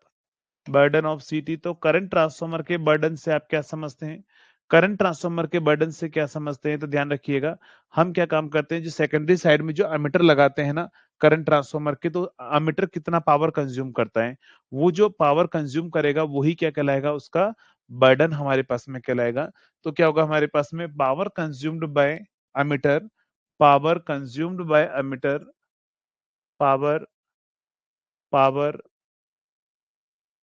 Consumed by emitter, power consumed by emitter connected on emitter connected on secondary side of CT, power consumed by emitter connected on secondary side of CT is called its burden, is called its burden। और burden क्या होता है हमारे पास में? ध्यान रखना, आई square into Z ई। ये जेड ई क्या है? ध्यान रखिएगा, इम्पिडेंस ऑफ अमीटर। जेड ई क्या है हमारे पास में? Impedance of ammeter, impedance of ammeter. और अगर यहाँ पर रेजिस्टेंस और रिएक्टेंस दोनों हैं तो फिर इसकी यूनिट जो होगी वो क्या रहेगी हमारे पास में? बर्डन जो होगा हमारे पास में, बर्डन जो होगा इसकी यूनिट क्या होगी? ध्यान रखिएगा, तो एक्टिव और रिएक्टिव पावर दोनों कंज्यूम करेंगे, इसीलिए यूनिट जो होगी वोल्ट एम्पियर में इसको मेजर किया जाएगा। तो बर्डन कुछ नहीं है हमारे पास में, अपरेंट पावर है। क्या होगा? वोल्ट एम्पियर में मेजर किया जाएगा, इसकी यूनिट क्या होगी? Volt ampere. मतलब क्या होगा हमारे पास में? तो वोल्ट एम्पियर का मतलब हमारे पास में होगा अपरेंट पावर, है ना, ऐसा आप बोल सकते हैं। चलिए, तो ये हमारे पास में है बर्डन ऑफ सीटी। नेक्स्ट अपन आगे जाने से पहले एक न्यूमेरिकल मैं आपको देता हूं, और न्यूमेरिकल से पहले, ठीक है, एक और चीज मैं बता देता हूं। तो आप में से बहुत सारे जेकेएसबी के स्टूडेंट होंगे, इस सेशन में भी क्लास ले रहे होंगे। तो देखो, आपको पता है कि 2 बार आपका एग्जाम पोस्टपोन्ड हो चुका है, ठीक है। पहली बार आपका एग्जाम पोस्टपोन्ड हुआ था, तो 10-15 दिन 20 दिन के लिए मैंने मतलब उस टाइम पे स्टार्टिंग में जो 2 महीने बचे थे, 2 महीने जब आपके बचे थे उस टाइम पर बहुत सारे स्टूडेंट बोल रहे थे, बोले सर आपको पता 1700 रुपीज में अपना बेच था, कोई ज्यादा नहीं था, 1800 में आई थिंक 1 ईयर की वैलिडिटी मैंने आपको स्टार्टिंग में दी थी। तो जब 1-1.5 महीना बचा था तो बाकी सारे स्टूडेंट बोल रहे थे उस टाइम पर कि सर हमारा एग्जाम तो 1 महीने बाद ही है, सर हम इतनी वैलिडिटी का क्या करेंगे, सर आप एक काम कर दीजिए, वैलिडिटी कम कर दीजिए, 2-3 महीने की दे दीजिए, प्राइस कम कर दीजिए। तो फिर मैंने आपको वो बेच 1000 रुपीज प्राइस में मैंने दे दिया था 3 मंथ की वैलिडिटी के बाद में, 3 मंथ की वैलिडिटी के बाद में। उसमें कुछ बच्चों की वैलिडिटी एक्सपायर भी हो गई थी। एक बार एक्सटेंड हुआ, मैंने कम से कम जो है वो 200 स्टूडेंट को फ्री ऑफ कॉस्ट वैलिडिटी बढ़ा दी थी, 20 दिन 25 दिन के लगभग, कि दूसरी बार आपका एग्जाम जो है वो आप दे पाओ। ठीक है, कम से कम 200 स्टूडेंट की वैलिडिटी। वैसे कोई दूसरा कोचिंग इंस्टीट्यूट जो है, आप मुझे बताओ कभी किसी ने, आपने इतिहास में सुना है कि 200 बच्चों की वैलिडिटी किसी इंस्टीट्यूट ने बढ़ाई हो फ्री ऑफ कॉस्ट 1 रुपए के अंदर? किसी ने बढ़ाई है कभी? सुना है? एक दिन की भी नहीं बढ़ाते लोग, है ना। मैंने 20 से 25 दिन की वैलिडिटी बढ़ाई थी कि चलो यार बच्चों का 20 दिन बाद ही पेपर है, तो फिर मैंने बढ़ा दी थी, है ना। उसके बाद में फिर से आपका दूसरी बार फिर से एग्जाम जो है पोस्टपोन्ड हो गया। अब देखो, मुझे भरोसा नहीं कि ये 25 अक्टूबर को ही पेपर हो जाएगा। अब ये क्या होगा कि फिर आप वैलिडिटी बढ़ाओ तो वो हर बार पॉसिबल नहीं हो पाएगा। तो मैंने क्या कर दिया है कि मैंने आपको अगले 6 महीने की वैलिडिटी दे दी है 800 रुपए के अंदर, ठीक है। 800 रुपीज में अगली 6 महीने की वैलिडिटी अब आप बेच लेकर अपनी वैलिडिटी एक्सटेंड कर सकते हैं। तो आपकी वैलिडिटी भी लगभग वही 1 साल हो गई, जो स्टार्टिंग में लोगों ने 1800 रुपए देकर 1 साल में वैलिडिटी ली थी, सेम अमाउंट में आपकी वैलिडिटी भी 1 साल हो गई है। तो कोई गलत बात तो है नहीं। जल्दी से बताओ। अब बहुत सारे स्टूडेंट बोल रहे हैं कि सर आप तो एक ही बेच के 2 बार पैसे ले रहे हैं। तो देखो यहाँ पर मुझे एप्लीकेशन वाले को चार्जेस भी देना पड़ता है, गूगल स्टोरेज को भी चार्जेस देना पड़ता है। बहुत सारे तरीके के चार्जेस लगते हैं जो आप नहीं समझोगे भी। जीएसटी भी जाती है, टैक्स भी जाता है। तो जिन्होंने 1800 रुपए देकर 1 साल की वैलिडिटी ली थी, तो आप सभी के लिए भी 1000 और 800 1800 हो गए हैं। 6 मंथ और 3 मंथ की मैंने दी थी, 1 महीने मैंने बढ़ाई थी, 10 महीने की वैलिडिटी आपकी भी लगभग हो चुकी है। तो कोई इसमें गलत बात नहीं है ना। कोई बोल रहा सर मैं 800 रुपए अफोर्ड नहीं कर सकता। यार मैं आपको बता देखो, लिटरली मैं भी इंजीनियर हूँ और मुझे इतना पता है कि हम पूरे साल भर में है ना 2000 रुपए के तो हम शूज तक पहन लेते हैं। 2000 छोड़ो, आजकल तो 2000 कहाँ पर आप स्पाइक जो भी हमारे पास में अलग अलग कंपनी के आप शूज पहनते होंगे, तो भी मिनिमम 4 से 5000 रुपए के नॉर्मली आप शूज पहन लेते हो। आप नॉर्मली 4000 रुपए जो है आप अपने शूज पर खर्च कर सकते हैं, लेकिन 800 रुपए अपनी पढ़ाई पर खर्च नहीं कर सकते। तो फिर मैं इसका भी कुछ नहीं कर सकता है ना। तो एक बार मैंने बढ़ा दी थी, बार बार बढ़ाना पॉसिबल नहीं होगा, क्योंकि पिछली बार भी जब बढ़ाई थी तो सारा जितना भी चार्जेस होता है ना, tax charges plus application renewal charges, जो ट्रांजेक्शन चार्जेस होता है, वो सारा मैंने बियर किया था। वो हर बार तो मैं बियर नहीं कर सकता, क्योंकि हमारी प्राइजेस उतनी ज्यादा नहीं है कि मैं हर बार बियर कर लूं चीज को, है ना। तो इसीलिए जिसको भी एक्सटेंड करवाना है, आप 800 रुपीज में आप एक्सटेंड कर सकते हैं आपका बेच, है ना।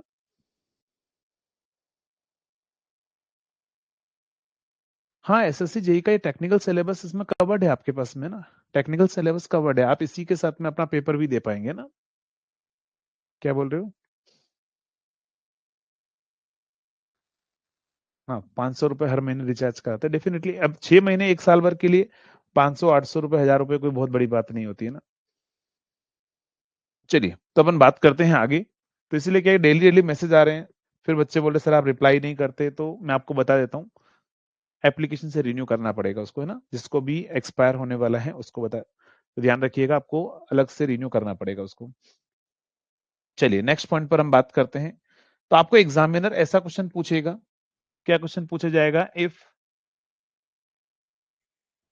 Secondary burden, if side current secondary side current is, if secondary side current is 20 ampere, 20 ampere and impedance of and impedance of ammeter is, impedance of ammeter is 5 ohm, 5 ohm, then find burden of CT, then find burden of CT, then find burden of CT। बताएंगे क्या answer होगा? जल्दी से बताओ।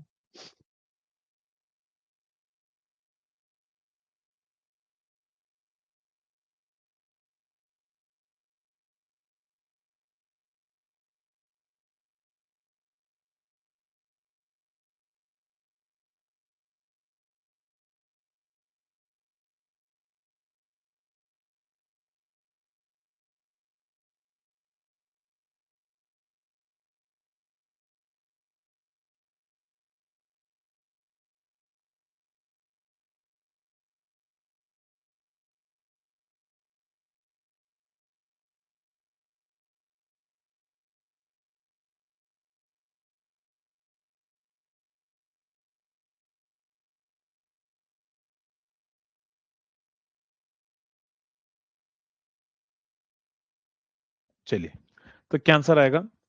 Next. तो next हमारे पास में क्या होगा इसके अंदर? बर्डन की अगर हम बात करें, तो बर्डन की अगर हम बात करें तो यहां पर क्या होगा? आई स्क्वायर इंटू जेड ई कर दीजिए। तो करंट कितना है? 20 का स्क्वायर इंटू 5 कर दीजिए। तो कितना आ जाएगा हमारे पास में? 400 इंटू 5। ठीक है, 2000 हमारे पास में आंसर आ जाएगा। कितना आएगा हमारे पास में? 2000, है ना। तो 2000 वोल्ट एम्पियर हमारा आंसर आएगा। यूनिट जरूर लिख दीजिएगा, वोल्ट एम्पियर। नेक्स्ट, अब हम बात करते हैं किसके बारे में? पोटेंशियल ट्रांसफॉर्मर के बारे में। पोटेंशियल ट्रांसफॉर्मर के बारे में, पोटेंशियल ट्रांसफॉर्मर के बारे में, पोटेंशियल ट्रांसफॉर्मर के बारे में। चलिए, तो पोटेंशियल ट्रांसफार्मर की अगर हम बात करें, पीटी की अगर हम बात करें, तो पोटेंशियल ट्रांसफार्मर जो है वो हमारे पास में क्या करेगा, पोटेंशियल ट्रांसफार्मर के अंदर भी यहाँ पर भी दो टाइप की एरर होती है। टाइप्स ऑफ एरर की अगर हम बात कर लेते हैं, यहाँ पर टाइप्स ऑफ एरर की अगर हम बात करें, तो यहाँ पर दो टाइप की एरर होगी। एक होगी हमारे पास में रेशियो एरर एंड दूसरा होगा हमारे पास में phase angle error. Phase angle error, phase angle error. तो रेशियो एरर जो है वो हमारे पास में क्या होगा, ध्यान रखिएगा। रेशियो एरर मैंने अभी आपको बताया था, can minus R divide by R into 100, यही रेशियो एरर होगा। बस यहाँ केन की वैल्यू जो होगी हमारे पास में क्या होगा, रेटेड प्राइमरी करंट की जगह वोल्टेज लिख देना, rated primary voltage divide by क्या होगा, रेटेड सेकेंडरी वोल्टेज कर देना, और कुछ नहीं है। और आर की वैल्यू क्या होगी, एक्चुअल प्राइमरी वोल्टेज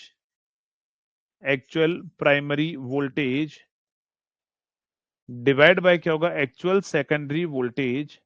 तो ये होगा हमारे पास में आर की वैल्यू। तो बस वोल्टेज कर दूं तो ये हमारे पास में आ जाएगा किसके अंदर, पोटेंशियल ट्रांसफार्मर के अंदर।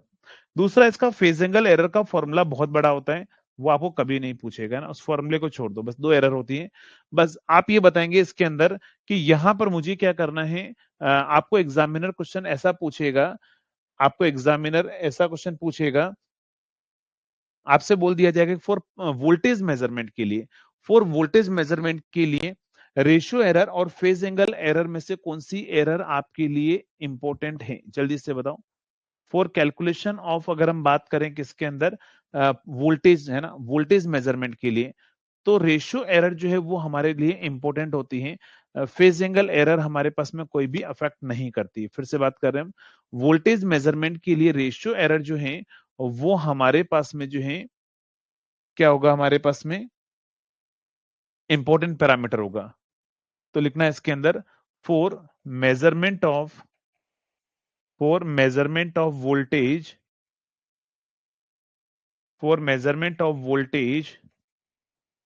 Ratio error is an important parameter,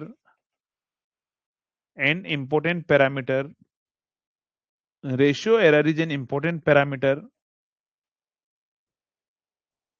and next क्या होगा, power calculation for power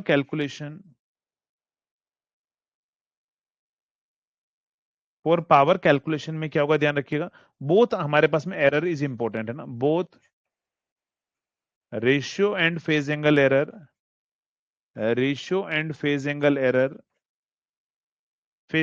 error, are important parameter.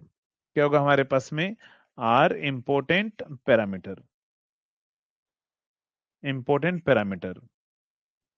चलिए, तो यहां पर क्या होगा, पावर कैलकुलेशन के अंदर क्या होगा हमारे पास में, दोनों ही पैरामीटर जो है वो हमारे पास में क्या होंगे, इंपॉर्टेंट पैरामीटर होंगे। चलिए, तो ये पॉइंट आपको याद रखना है पोटेंशियल ट्रांसफार्मर के अंदर, जो आपको एग्जाम के अंदर पूछ सकता है। तो यहां तक हमारा करंट ट्रांसफार्मर मतलब इंस्ट्रूमेंट ट्रांसफार्मर कंप्लीट होता है। अब हम आते हैं हमारे लास्ट टॉपिक पर, और सबसे लास्ट टॉपिक होगा हमारे पास में ट्रांसड्यूसर। ट्रांसड्यूसर ट्रांसड्यूसर क्या काम करता है, जल्दी से बताएंगे आप मुझे कि ट्रांसड्यूसर क्या काम करता है। जल्दी से बताओ। अगर आपको एग्जाम में बहुत बार यही डेफिनेशन पूछ लेता है कि ट्रांसड्यूसर का काम क्या है, तो ट्रांसड्यूसर काम करता है हमारे पास में नॉन इलेक्ट्रिकल क्वांटिटी को इलेक्ट्रिकल क्वांटिटी में कन्वर्ट करने का काम करता है ना। क्या करेगा हमारे पास में, नॉन इलेक्ट्रिकल क्वांटिटी को किस में कन्वर्ट करने का काम करेगा, इलेक्ट्रिकल क्वांटिटी के अंदर, है ना।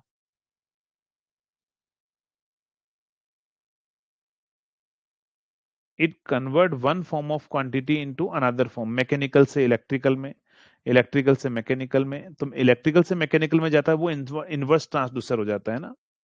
तो ये क्या काम करेगा हमारे पास में, नहीं, इलेक्ट्रिकल टू मैकेनिकल, अपन ये नॉन इलेक्ट्रिकल टू आप ऐसा बोल सकते हो, हाँ। नॉन इलेक्ट्रिकल क्वांटिटी को हमारे पास में इलेक्ट्रिकल क्वांटिटी में कन्वर्ट करता है, लेकिन that is not exact definition, ठीक है, एग्जैक्ट डेफिनेशन नहीं है। आप मुझे बताओ, बर्डन ट्यूब क्या काम करती है, जल्दी से बताएंगे, बर्डन ट्यूब क्या काम करती है? कोई अगर ऐसा बोलता है कि सर नॉन इलेक्ट्रिकल, ये पहले चलती थी डेफिनेशन, लेकिन अभी इसकी डेफिनेशन चेंज कर दी गई है ना। ये पहले चलती थी डेफिनेशन, अभी नई डेफिनेशन ये नहीं है। अगर मैं बात करूं, बर्डन ट्यूब काम करती है, प्रेशर को डिस्प्लेसमेंट में कन्वर्ट करती है ना। बर्डन ट्यूब प्रेशर को किस में कन्वर्ट करती है, ध्यान रखिएगा, प्रेशर को डिस्प्लेसमेंट में कन्वर्ट करती है। आप मुझे बताओ इनमें से क्या ये नॉन इलेक्ट्रिकल और ये कौन सी क्वांटिटी है डिस्प्लेसमेंट, जल्दी से बताएंगे। डिस्प्लेसमेंट इलेक्ट्रिकल क्वांटिटी और non electrical quantity.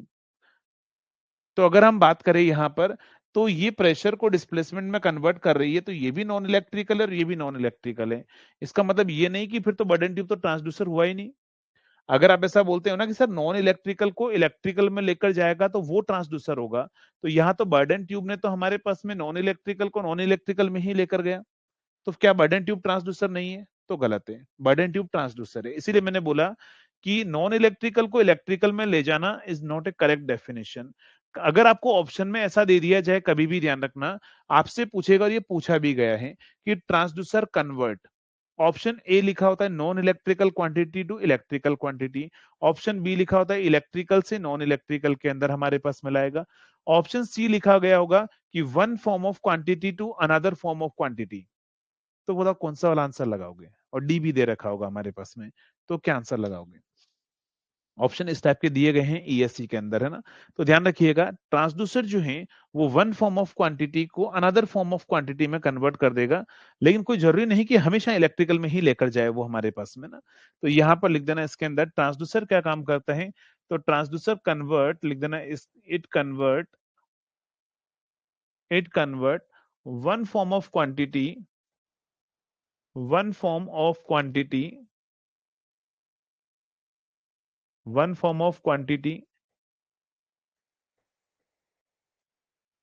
to another form of quantity, another form of quantity, another form of quantity। चलिए, तो एक फॉर्म को दूसरी फॉर्म में कन्वर्ट करने का काम करता है हमारे पास में ट्रांसड्यूसर। ठीक है, क्या काम करेगा? एक फॉर्म को दूसरी फॉर्म में कन्वर्ट करने का काम करेगा हमारे पास में ट्रांसड्यूसर। अगर हम बात करते हैं यहां पर, तो टाइप्स ऑफ ट्रांसड्यूसर कौन कौन से होंगे? टाइप्स ऑफ ट्रांसड्यूसर कौन कौन से होंगे? तो टाइप्स ऑफ ट्रांसड्यूसर के अंदर अगर हम बात करें, तो सबसे पहला होगा हमारे पास में प्राइमरी एंड सेकेंडरी ट्रांसड्यूसर। क्या होगा हमारे पास में? तो पहला होगा प्राइमरी एंड सेकेंडरी जो है वो ट्रांसड्यूसर हमारे पास में होगा, प्राइमरी एंड सेकेंडरी ट्रांसड्यूसर होगा। सेकंड हमारे पास में क्या होगा? तो सेकंड होगा एक्टिव एंड पैसिव ट्रांसड्यूसर होंगे, एक्टिव एंड पैसिव ट्रांसड्यूसर होगा। नेक्स्ट होगा हमारे पास में third analogue and digital transducer होंगे, एनालॉग एंड डिजिटल ट्रांसड्यूसर होगा। और फोर्थ होगा हमारे पास में, फोर्थ हमारे पास में होगा ट्रांसड्यूसर एंड इनवर्स ट्रांसड्यूसर, मतलब शॉर्ट में लिख दीजिए इनवर्स ट्रांसड्यूसर, इनवर्स ट्रांसड्यूसर,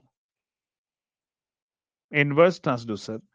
चलिए, तो ये चार टाइप के क्लासिफिकेशन होंगे हमारे पास में। सबसे पहला अगर मैं बात करूं, तो सबसे पहला हमारे पास में होता है primary and secondary transducer, primary and secondary transducer, primary and secondary transducer. तो प्राइमरी और सेकेंडरी ट्रांसड्यूसर की अगर हम बात करें, तो प्राइमरी ट्रांसड्यूसर होता क्या है और सेकेंडरी ट्रांसड्यूसर क्या होता है? तो प्राइमरी ट्रांसड्यूसर वो ट्रांसड्यूसर होता है जिसमें हमारी इनपुट क्वांटिटी जिसके साथ में फिजिकल कांटेक्ट में है। कहने का मतलब क्या है? जिसे मानकर चलिए कि ये हमारे पास में क्या है, ये हमारे पास में क्या है, ये है बर्डन ट्यूब है, ये हमारे पास में क्या है, ये है बर्डन ट्यूब है। यहां से अपन क्या देंगे? प्रेशर हम देंगे, प्रेशर हम देंगे, ये यहां पर डिस्प्लेसमेंट में कन्वर्ट करेगी, डिस्प्लेसमेंट में कन्वर्ट करेगी। और यहां पर क्या होगा हमारे पास में, यहां पर क्या होगा हमारे पास में, ये होगा आयरन पीस। इधर से अपन क्या करेंगे, ये हमारे पास में क्या होगा? एलवीडीटी होगा। यहां से सप्लाई हम देंगे, इस तरीके से हमारे पास में क्या होगा, ये ट्रांसड्यूसर होगा ना। तो यहां से अगर हम बात करें इसके अंदर, ये होता है, ये जो कॉम्बिनेशन मैंने बनाया है, ये है एलवीडीटी है, एलवीडीटी हमारे पास में है, और ये हमारे पास में क्या है, बर्डन ट्यूब है ना, क्या है हमारे पास में, बर्डन ट्यूब। क्या होगा हमारे पास में, बर्डन ट्यूब हमारे पास में।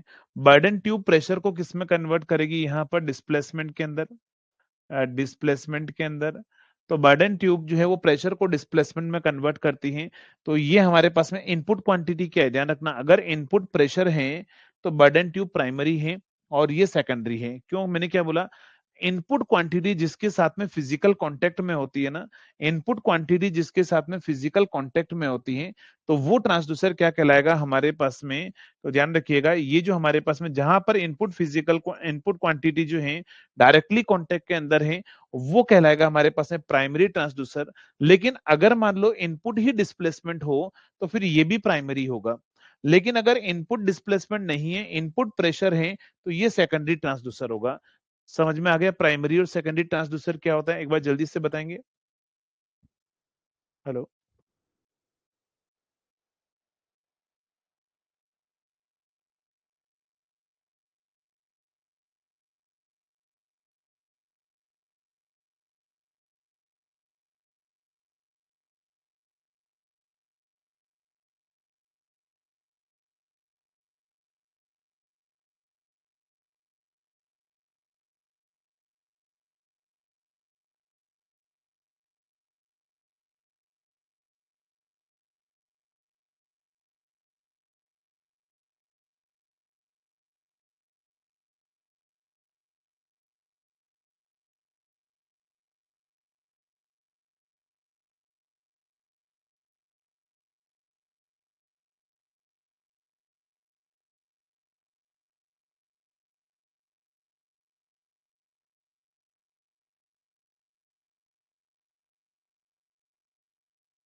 चलिए नेक्स्ट, क्या बोल रहे हो? Primary secondary repeat. बेटा इनपुट, जिसको आप इनपुट दे रहे हो वो प्राइमरी, और आगे एक्स्ट्रा कुछ और एडवांटेज में लगा रहे हो तो वो सेकेंडरी। ठीक है, पहले इनपुट जिसको दे रहे हैं वो प्राइमरी, जिस पर दूसरा एक और कोई लगा हुआ है तो वो सेकेंडरी। अगर इनपुट डिस्प्लेसमेंट दे रहे हैं तो ये प्राइमरी, और कुछ नहीं है, इतना सा देखना है ना। तो प्राइमरी और सेकेंडरी में क्या होगा हमारे पास में, इनपुट के रेस्पेक्ट में अपन देखेंगे। प्राइमरी का मतलब क्या होगा, ध्यान रखिएगा, प्राइमरी का अंदर का मतलब ये होगा, if input quantity, if input quantity, if input quantity is directly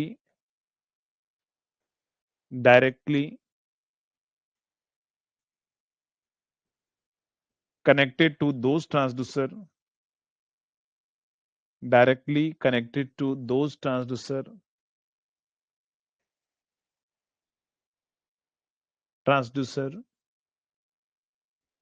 then it is called primary, then it is called primary। अच्छा, एक और इसमें कितने स्टूडेंट जो है वो जेकेएसबी के भी पढ़ रहे हैं? जेकेएसबी नहीं, ये मेरी पर्सनल एडवाइस है सभी के लिए ना। आप कोई भी हो, किसी भी एग्जाम की तैयारी कर रहे हो, एक चीज का हमेशा ध्यान रखिएगा, हमेशा ध्यान रखिएगा कि टेक्निकल सब्जेक्ट ऐसे होते हैं जिसमें सभी के पढ़ाने का तरीका अलग अलग होता है। आप इससे पहले भी बहुत सारे फैकल्टी से पढ़े होंगे, सभी का कॉन्सेप्ट एक्सप्लेन करने का तरीका भी अलग अलग होता है। टेक्निकल चीजें कभी भी ध्यान रखना, किसी भी दो फैकल्टी से नहीं पढ़नी है। आपको जिससे पढ़ना है कोई दिक्कत नहीं, चाहे मुझसे पढ़ना है चाहे किससे भी पढ़ना है, दो फैकल्टी से कभी टेक्निकल मत पढ़ना। नहीं तो पता है क्या होगा कि इतना कंफ्यूजन आपके अंदर हो जाएगा ना, कि आपको ये पता नहीं लगेगा कि मैं कौन सा वाला कॉन्सेप्ट अप्लाई करूं, मैं किस वे में चीजों को याद रखूं। ठीक है, किस वे में चीजों को याद रखूं, ये बहुत कंफ्यूजन हो जाओ, कंफ्यूजिंग आपके लिए हो जाएगा। तो ये गलती मत करो कि आप जो है वो टेक्निकल कॉन्सेप्ट दो फैकल्टी से कभी भी आप पढ़ रहे हो, कभी फॉलो मत करो। या तो पूरा ही सब्जेक्ट ही उसी से पढ़ो।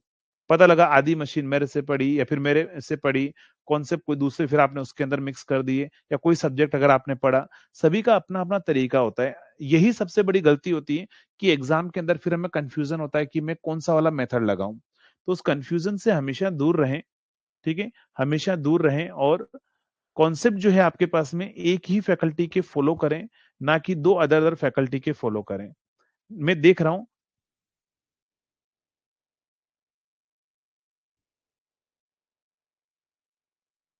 क्या बोल रहे हो?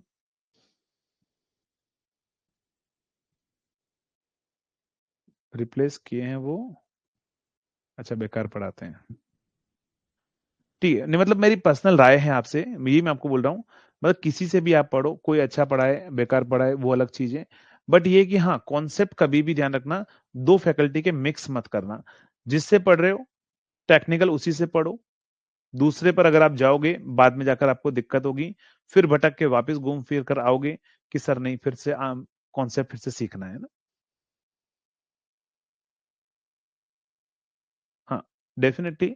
और वैसे भी यार, आप लोगों ने जो फर्स्ट पेपर हुआ है, पेपर जो है वो कैंसिल हुआ है, उससे पहले भी तो आप सोचो ना, उस पेपर में भी तो आप 95, 96, कोई 104, बहुत सारे ऐसे भी स्टूडेंट हैं जिनके 106 तक क्वेश्चन सही थे जेकेएसबी के अंदर। तो फिर क्यों भटकना इधर उधर, क्यों भटकना इधर उधर? भटको मत, जितना मैं आपको करा रहा हूं उन चीजों को फॉलो कीजिए। और मैं ज्यादा फॉलो, आप लोग पता है क्या करते हो, आप लोग उसको फॉलो करते हो, अच्छा सर इस बुक में से क्वेश्चन आ गए सर, इसको लगा डालें। क्यों जरूरी है एग्जाम में वहां से क्वेश्चन आएगा? सबसे पहले आप मुझे बताओ, क्या आप ऐसा 100% श्योर ऐसा बोल सकते हैं कि इस बार भी जो क्वेश्चन दिए जाएंगे वो ईएससी के ही सारे क्वेश्चन होंगे? जल्दी से बता दो, क्या आप ऐसा श्योर बोल सकते हैं 101% है कि पिछली बार ईएससी के क्वेश्चन आए 60%, इस बार भी सर 60% ईएससी के आएंगे? तो ऐसा कभी नहीं सोच सकते आप, है ना। लेकिन हाँ, आप यही है कि पिछली बार भी आपने ईएससी के नहीं लगाए थे, कोई दिक्कत नहीं है, आप लोगों ने जस्ट फॉलो किया था कंटेंट एंड कॉन्सेप्ट को, कैसा भी क्वेश्चन दिया आपने बना लिया।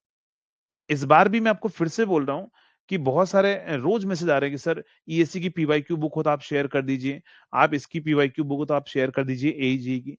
मैं नहीं चाह रहा हूं कि आप चीजों को भटके, कॉन्सेप्ट पर ज्यादा फोकस करें, ना कि किसी दूसरी चीजों पर आपको ज्यादा फोकस करना है। कॉन्सेप्ट बनाओ, जितने क्वेश्चन करा रहा हूँ, जितने टाइप करा रहा हूँ वो अलग चीजें, देन एग्जाम में कोई नया क्वेश्चन आएगा तो कॉन्सेप्ट बना होगा तो वैसे ही बन जाएगा आपके पास, है ना।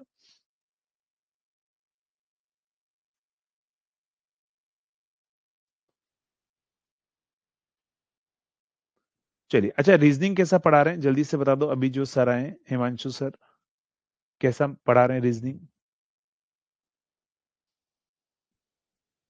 रीजनिंग कैसा पढ़ा रहे हैं?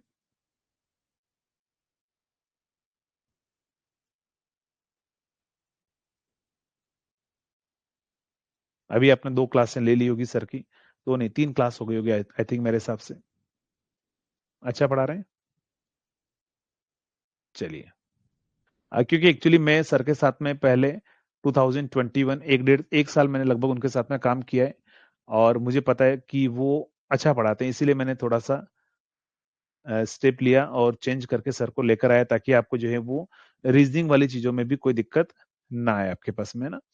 बहुत अच्छा पढ़ाते हैं, चलिए ठीक है, वेरी गुड। तो अगर हम बात करें प्राइमरी ट्रांसड्यूसर की, अगर हम बात करें तो इसका एग्जांपल लिख दीजिए, इसका एग्जांपल लिख देना बर्डन ट्यूब। क्या होगा हमारे पास में? Burden tube. लेकिन ये बर्डन ट्यूब कब बोल रहे हैं, ध्यान रखना, ये बर्डन ट्यूब तब बोल रहे हैं हम इफ इनपुट क्या है हमारे पास में, इफ इनपुट जो है वो प्रेशर है, इनपुट प्रेशर है तो प्राइमरी ट्रांसड्यूसर जो है वो बर्डन ट्यूब है। इफ इनपुट प्रेशर है देन बर्डन ट्यूब है। अगर हमारे पास में इफ इनपुट जो है वो डिस्प्लेसमेंट है, अगर मैं बात करूं इनपुट डिस्प्लेसमेंट है, तो एलवीडीटी जो है वो प्राइमरी ट्रांसड्यूसर होगा, फिर एलवीडीटी जो है वो प्राइमरी ट्रांसड्यूसर होगा। तो एग्जाम में ध्यान रखिएगा, डीटी करना है इसको ना, एलवीडीटी है ना, एलवीडीटी। एलवीडीटी की फुल फॉर्म बताइए, जल्दी से बताओ, एलवीडीटी की फुल फॉर्म क्या होती है? लीनियर वेरिएबल डिफरेंशियल ट्रांसड्यूसर मत बोल देना, है ना, लीनियर वेरिएबल डिफरेंशियल ट्रांसफॉर्मर होता है वो, है ना। तो एलवीडीटी की फुल फॉर्म आपसे पूछ लेगा, तो क्या होगा हमारे पास में? Linear variable differential transformer, differential transformer, differential transformer हमारे पास में है। चलिए, तो लीनियर वेरिएबल डिफरेंशियल ट्रांसफॉर्मर हमारे पास में है एलवीडीटी। नेक्स्ट अगर हम बात करें, अगले पॉइंट पर हम आते हैं, अगले पॉइंट पर हम आते हैं। नेक्स्ट होगा active and passive transducer, active and passive transducer, active and passive, active and passive transducer. Active transducer की अगर हम बात करें, एक्टिव ट्रांसड्यूसर की अगर हम बात करें,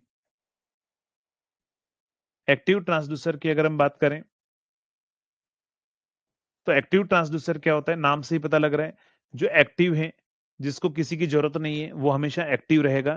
तो एक्टिव ट्रांसड्यूसर क्या होता है, ध्यान रखिएगा, एक्टिव ट्रांसड्यूसर वो ट्रांसड्यूसर होता है जिसके अंदर क्या होता है, जिसको अपन बोल सकते हैं सेल्फ जनरेटेड टाइप, जिसके अंदर एक्सटर्नल सोर्स की रिक्वायरमेंट नहीं होती हमारे पास में ना, जो एक्सटर्नली हमें पावर नहीं देने की रिक्वायरमेंट होती है, उसी को अपन क्या बोलते हैं, उसी को हम बोलेंगे एक्टिव ट्रांसड्यूसर। पढ़ाई पर फोकस करो अभी फिलहाल के लिए। क्या बोल रहे हो?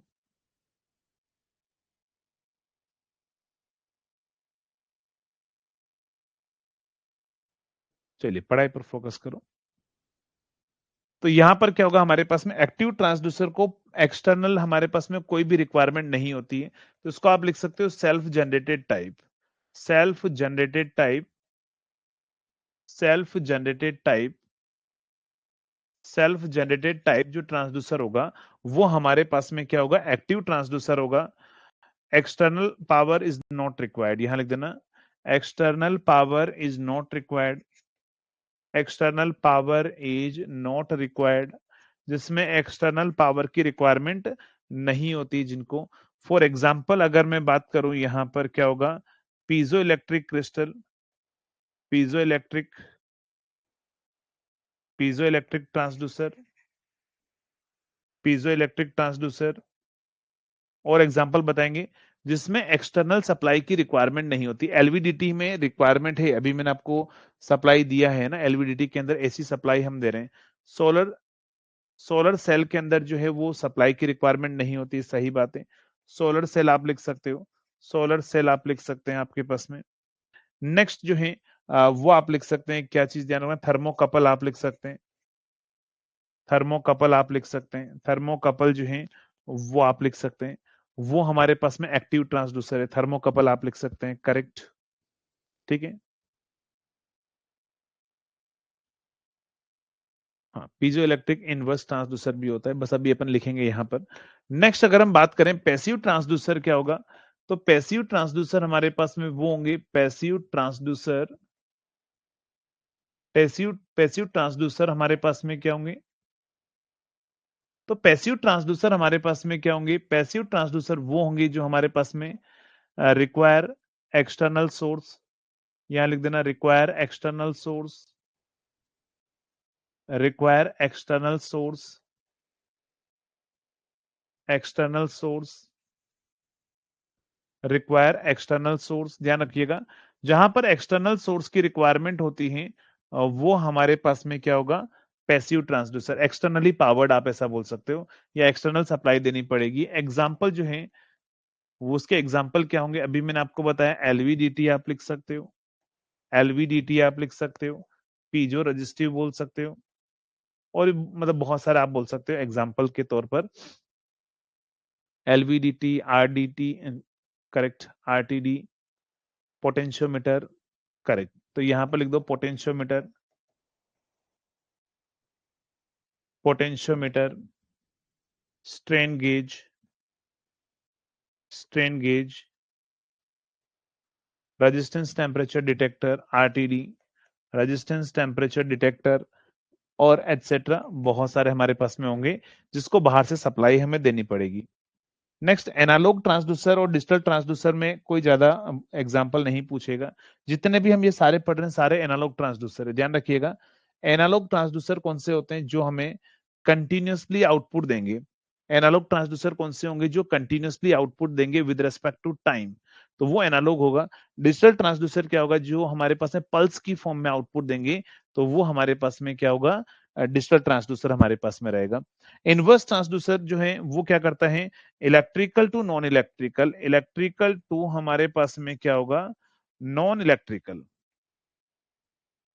इलेक्ट्रिकल को किस में अगर हम बात करें तो नॉन इलेक्ट्रिकल क्वांटिटी में कन्वर्ट करने का काम करता है ना, इलेक्ट्रिकल को नॉन इलेक्ट्रिकल में कन्वर्ट करेगा हमारे पास में।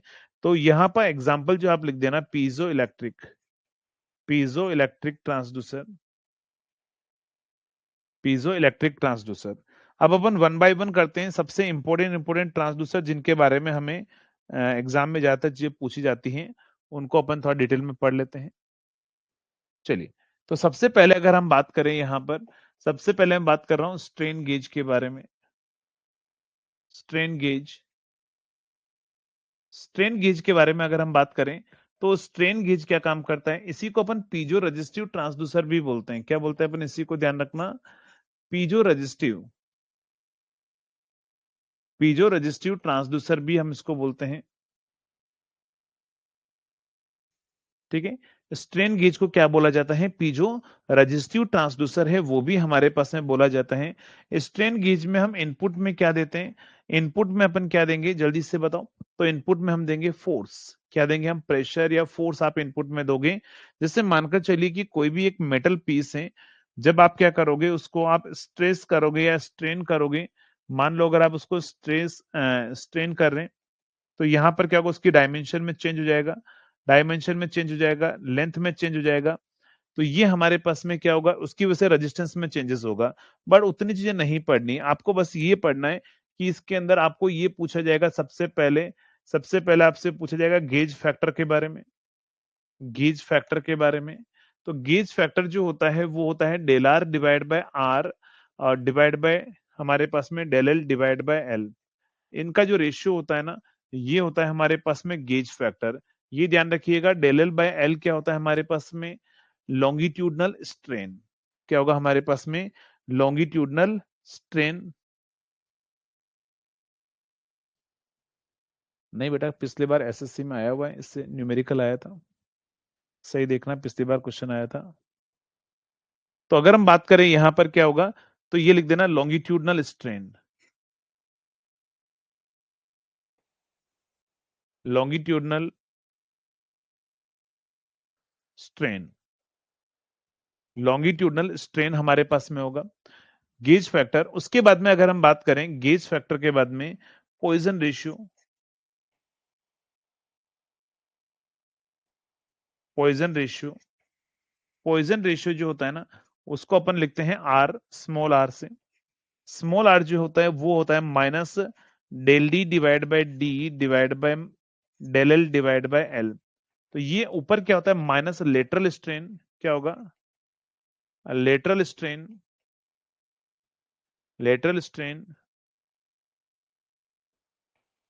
Lateral strain by longitudinal strain, क्या होगा हमारे पास में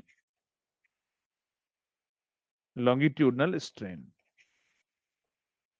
lateral strain by longitudinal strain जो है उनका जो रेशियो होगा वो हमारे पास में क्या होगा पॉइजन रेशियो होगा। यंग्स मॉडुलस क्या होता है जल्दी से बताओ, यंग्स मॉडुलस क्या होता है, यंग्स मॉडुलस ई क्या होता है। तो यंग्स मॉडुलस ई हमारे पास में होता है स्ट्रेस डिवाइड बाय स्ट्रेन का रेशियो, क्या होगा हमारे पास में स्ट्रेस डिवाइड बाय स्ट्रेन का रेशियो जो होगा, स्ट्रेस बाय स्ट्रेन का जो रेशियो होगा वो हमारे पास में क्या होगा यंग्स मॉडुलस हमारे पास में रहेगा। गेज फैक्टर का हमारे पास में एक रिलेशन और होता है गेज फैक्टर का। तो गेज फैक्टर जो होता है ना वो होता है 1+2 टाइम्स ऑफ पॉइजन रेशियो। 1+ क्या होता है 2 टाइम्स ऑफ पॉइजन रेशियो। यहाँ पे जो स्मॉल आर है वो क्या है ध्यान रखना पॉइजन रेशियो हमारे पास में, पॉइजन रेशियो हमारे पास में। तो एग्जामिनर क्या करेगा, एग्जामिनर आपको एग्जाम के अंदर क्या करेगा ध्यान रखिएगा, स्मॉल आर दे देगा। चलो मैं आपको एग्जाम्पल पूछ ही देता हूँ। आपको एग्जामिनर ऐसा क्वेश्चन दे देगा, if gauge factor, gauge factor is 5 then find Poisson ratio. चलो जल्दी से बताओ क्या आंसर आएगा, पॉइजन रेशियो क्या होगा, इसका आंसर बताओ। बहुत आसान क्वेश्चन है।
चलिए क्या बोल रहे हो,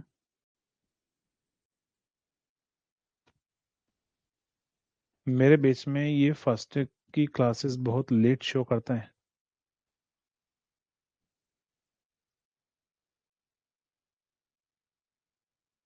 ऐसा नहीं है डियर,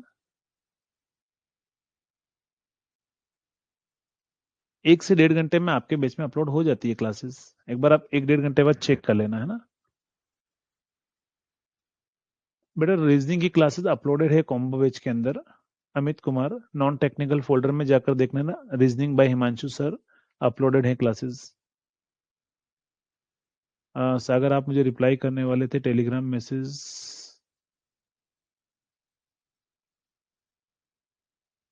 किस चीज का रिप्लाई करना था? यही पूछ लो, अगर कोई अर्जेंट ना हो, पर्सनल ना हो तो, और पर्सनल हो तो कोई दिक्कत नहीं है। कल वाली नहीं है, मैं बोलता हूँ अपलोड करने के लिए। आज वाली क्लास के साथ में अपलोड हो जाएगा, है ना। चलिए, तो गेज फैक्टर हमारे पास में 5 है, तो फाइंड पॉइजन रेशियो आपको फाइंड आउट करना है। तो ध्यान रखिएगा, गेज फैक्टर जो होता है वो 1 प्लस क्या होता है, 2r हमारे पास में होता है। तो r की वैल्यू कितनी आ जाएगी, 5 माइनस 1/2, यानी कि आंसर कितना आएगा, 2। ठीक है, क्या आएगा आंसर हमारे पास में, 2 हमारे पास में रहेगा।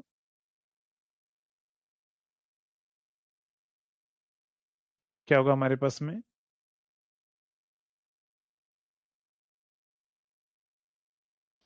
वो फोल्डर में अपलोड हो जाएगी आपकी, है ना, आज अपलोड हो जाएगी इस सेशन के बाद में ना।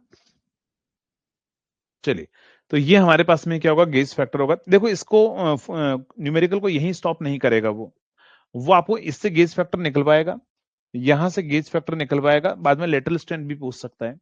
नहीं तो वो यहां से गेज फैक्टर निकलवाएगा, आपको लेटरल लॉन्गिट्यूडनल स्ट्रेंथ देगा, और आर आपको देगा, और चेंज इन रेजिस्टेंस आपसे पूछेगा, मतलब उस न्यूमेरिकल को आगे भी बढ़ा सकता है वो, है ना।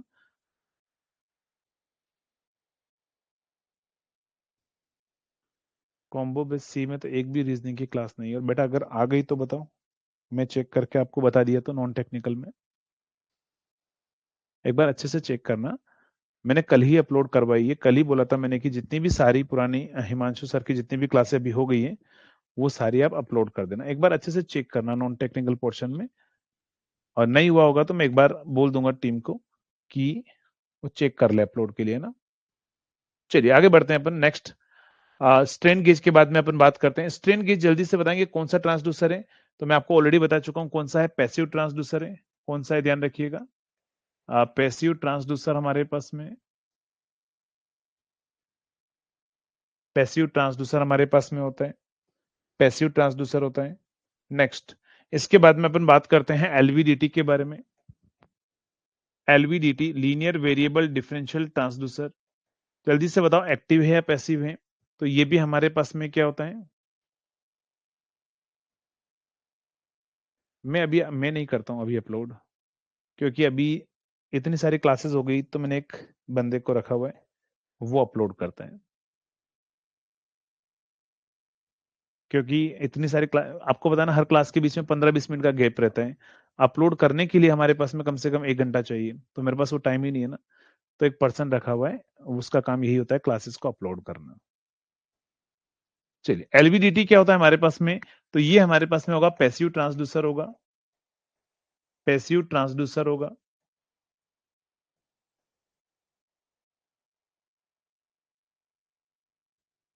पैसिव ट्रांसड्यूसर होगा। दूसरा पॉइंट हमारे पास में क्या होगा, नेक्स्ट इंपॉर्टेंट पॉइंट जो है वो हमारे पास में रहेगा, नेक्स्ट इंपॉर्टेंट पॉइंट हमारे पास में रहेगा, इफ इनपुट जो है वो क्या है, इफ इनपुट डिस्प्लेसमेंट है, डिस्प्लेसमेंट है, देन ये किसकी तरह काम करेगा, प्राइमरी ट्रांसड्यूसर की तरह काम करेगा, प्राइमरी ट्रांसड्यूसर है। और अगर इनपुट हमारे पास में क्या है, प्रेशर है, तो ये सेकेंडरी ट्रांसड्यूसर है। इसके अंदर क्या होता है, ध्यान रखिएगा, इसका डायग्राम मैंने अभी आपको बनवाया था। तो यहां पर हमारे पास में क्या होगा, ये ट्रांसड्यूसर होगा, इसमें एक प्राइमरी वाइंडिंग होगी और 2 सेकेंडरी वाइंडिंग होगी, ध्यान रखिएगा, 2 सेकेंडरी वाइंडिंग होगी, और दोनों किस में कनेक्ट होगी, ध्यान रखना, सीरीज अपोजिशन में कनेक्ट होगी। तो यहां पर इसके अंदर क्या होता है, 1 प्राइमरी वाइंडिंग होती है, 1 प्राइमरी वाइंडिंग हमारे पास में होती है, एंड 2 सेकेंडरी वाइंडिंग होती है, 2 सेकेंडरी वाइंडिंग हमारे पास में होती है। और ये सेकेंडरी वाइंडिंग किस में होगी, ध्यान रखना, सीरीज अपोजिशन के अंदर। अपोजिशन। नेक्स्ट आउटपुट जो मिलेगा, मॉड्यूलेटेड आउटपुट यहां पर मिलता है, ध्यान रखना मॉड्यूलेटेड आउटपुट मिलता है वी नॉट। वो क्या होता है, VO1 माइनस VO2, दोनों का डिफरेंस जो है वो हमारे पास में आउटपुट हमें मिलता है ना। VO1 यहाँ पर VO1 मिल रहा है, यहाँ VO2 मिल रहा है, तो दोनों का जो है वो डिफरेंस से वो फाइनल आउटपुट आपके पास में मिलेगा ना। नहीं आज नहीं है, वो 80-20 वाला भी अपन संडे को रखेंगे 2 दिन बाद। आज से ESC के क्वेश्चन प्रैक्टिस है ना, उसके लिए मुझे पूरी एक PPT बनाऊंगा ना मैं, इंपॉर्टेंट जितने भी टॉपिक से जो आपको पूछे जाते हैं जहां से क्वेश्चन। आज जो है वो ESC के क्वेश्चन प्रैक्टिस है, किसी को करना है तो 9:15 पर YT पर आप ज्वाइन कर सकते हैं इंजीनियरिंग सर्विसेज के क्वेश्चन प्रैक्टिस के लिए। चलिए, तो नेक्स्ट अगर हम बात करें LVDT, हमारे पास में क्या होगा, तो LVDT जो है वो हमारे पास में पैसिव ट्रांसड्यूसर होगा ना। नेक्स्ट पॉइंट पर अगर हम बात करें LVDT के बाद में, LVDT के बाद में अगर हम बात करें तो पीजो इलेक्ट्रिक ट्रांसड्यूसर किसको किस में कन्वर्ट करता है, जल्दी से बताओ। पीजो इलेक्ट्रिक ट्रांसड्यूसर किसको किस में कन्वर्ट करता है, जल्दी से बताओ। पीजो इलेक्ट्रिक ट्रांसड्यूसर किस किस में कन्वर्ट करता है, किसको किस में कन्वर्ट करता है। तो पीजो इलेक्ट्रिक ट्रांसड्यूसर जो है,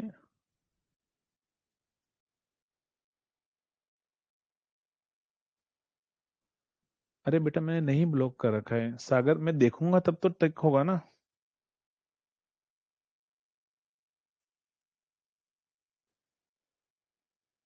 आपने कहां पर भेजा है मुझे,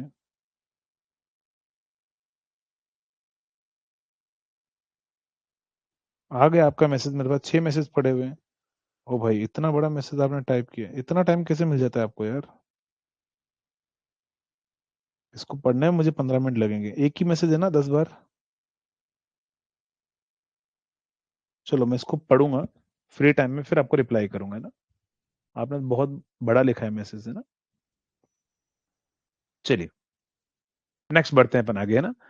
तो यहां पर पीजो इलेक्ट्रिक ट्रांसड्यूसर क्या काम करेगा, तो ये प्रेशर को किस में कन्वर्ट करेगा, pressure to voltage,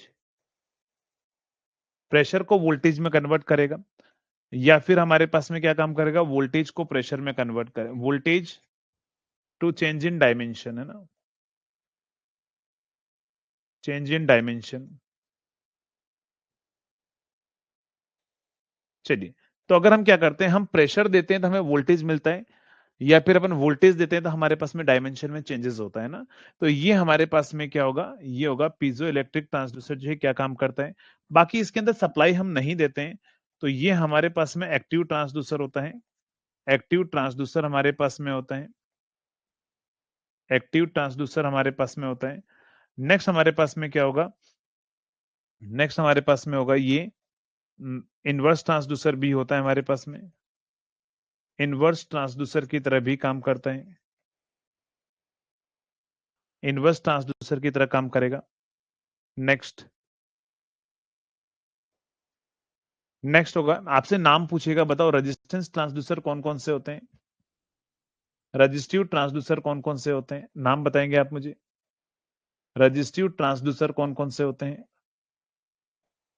resistive transducer कौन कौन से होते हैं, रजिस्टिव ट्रांसड्यूसर कौन कौन से होते हैं। तो रजिस्टिव ट्रांसड्यूसर हमारे पास में जो होते हैं वो हमारे पास में एक होता है पोटेंशियोमीटर होता है,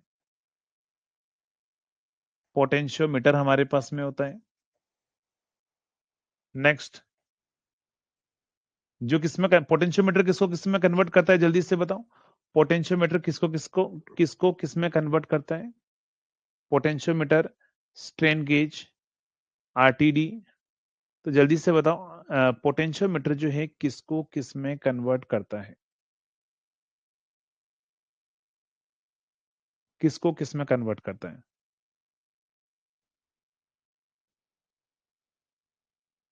फोर्स भी लगा सकते हो, प्रेशर भी लगा सकते हो, फोर्स भी लिख सकते हो ना। पीजो इलेक्ट्रिक में आप प्रेशर के स्लेस में फोर्स भी लिख सकते हो, कोई दिक्कत नहीं, बात एक ही। फोर्स पर यूनिट एरिया ही तो प्रेशर होता है। चलिए, तो डिस्प्लेसमेंट को वोल्टेज में कन्वर्ट करता है, किसमें ध्यान रखना, पोटेंशियोमीटर डिस्प्लेसमेंट टू वोल्टेज में कन्वर्ट करता है। हम स्लाइड वायर पर हम क्या करते हैं, मूव करवाते हैं, डिस्प्लेसमेंट करवाते हैं, उससे हमें वोल्टेज मिलता है ना। डिस्प्लेसमेंट को वोल्टेज में कन्वर्ट करता है, लेंथ को वोल्टेज नहीं, डिस्प्लेसमेंट को वोल्टेज। आप लेंथ वर्ड नहीं यूज करेंगे, डिस्प्लेसमेंट वर्ड यूज करेंगे। स्ट्रेन गेज क्या काम करता है,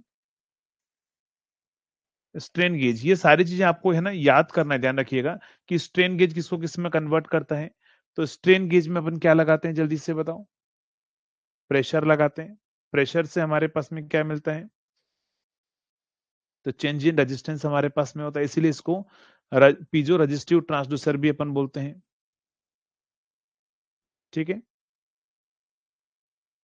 फोर्स को चेंज इन रेजिस्टेंस में करेक्ट इलेक्ट्रिकल क्वांटिटी में कन्वर्ट करता है, तो उसको अपन क्या बोलेंगे, फोर्स को इलेक्ट्रिकल क्वांटिटी में कन्वर्ट करेगा, तो उसको अपन क्या बोलेंगे, पीजो रजिस्टिव ट्रांसड्यूसर, क्योंकि रेजिस्टेंस में चेंज कर रहा है।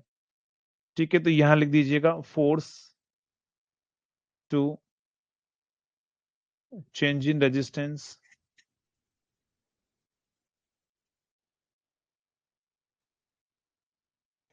चलिए, तो चेंज इन रेजिस्टेंस में कन्वर्ट करेगा, इसीलिए इसको अपन बोलते हैं पीजो रजिस्टिव ट्रांसड्यूसर हमारे पास में।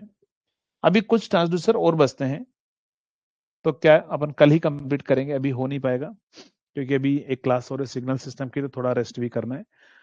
तो कल स्टार्टिंग के 20-25 मिनट जो है वो आपका ये ट्रांसड्यूसर चलेगा, फिर उसके बाद में नया सब्जेक्ट आपका स्टार्ट हो जाएगा, है ना। तो जितने भी ट्रांसड्यूसर है इसके आगे, thermocouple, thermistor, RTD, pressure measurement के लिए, फ्लो मेजरमेंट के लिए, वो सब अपन कल पढ़ेंगे।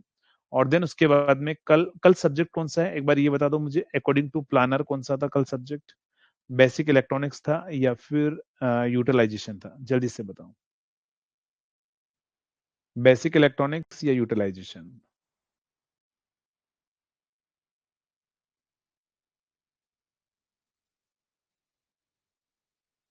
बेसिक इलेक्ट्रॉनिक्स है ना, अकॉर्डिंग टू प्लानर। ठीक है, तो कल अपन बेसिक इलेक्ट्रॉनिक्स अपन स्टार्ट भी करेंगे ना। चलिए, okay, thank you so much.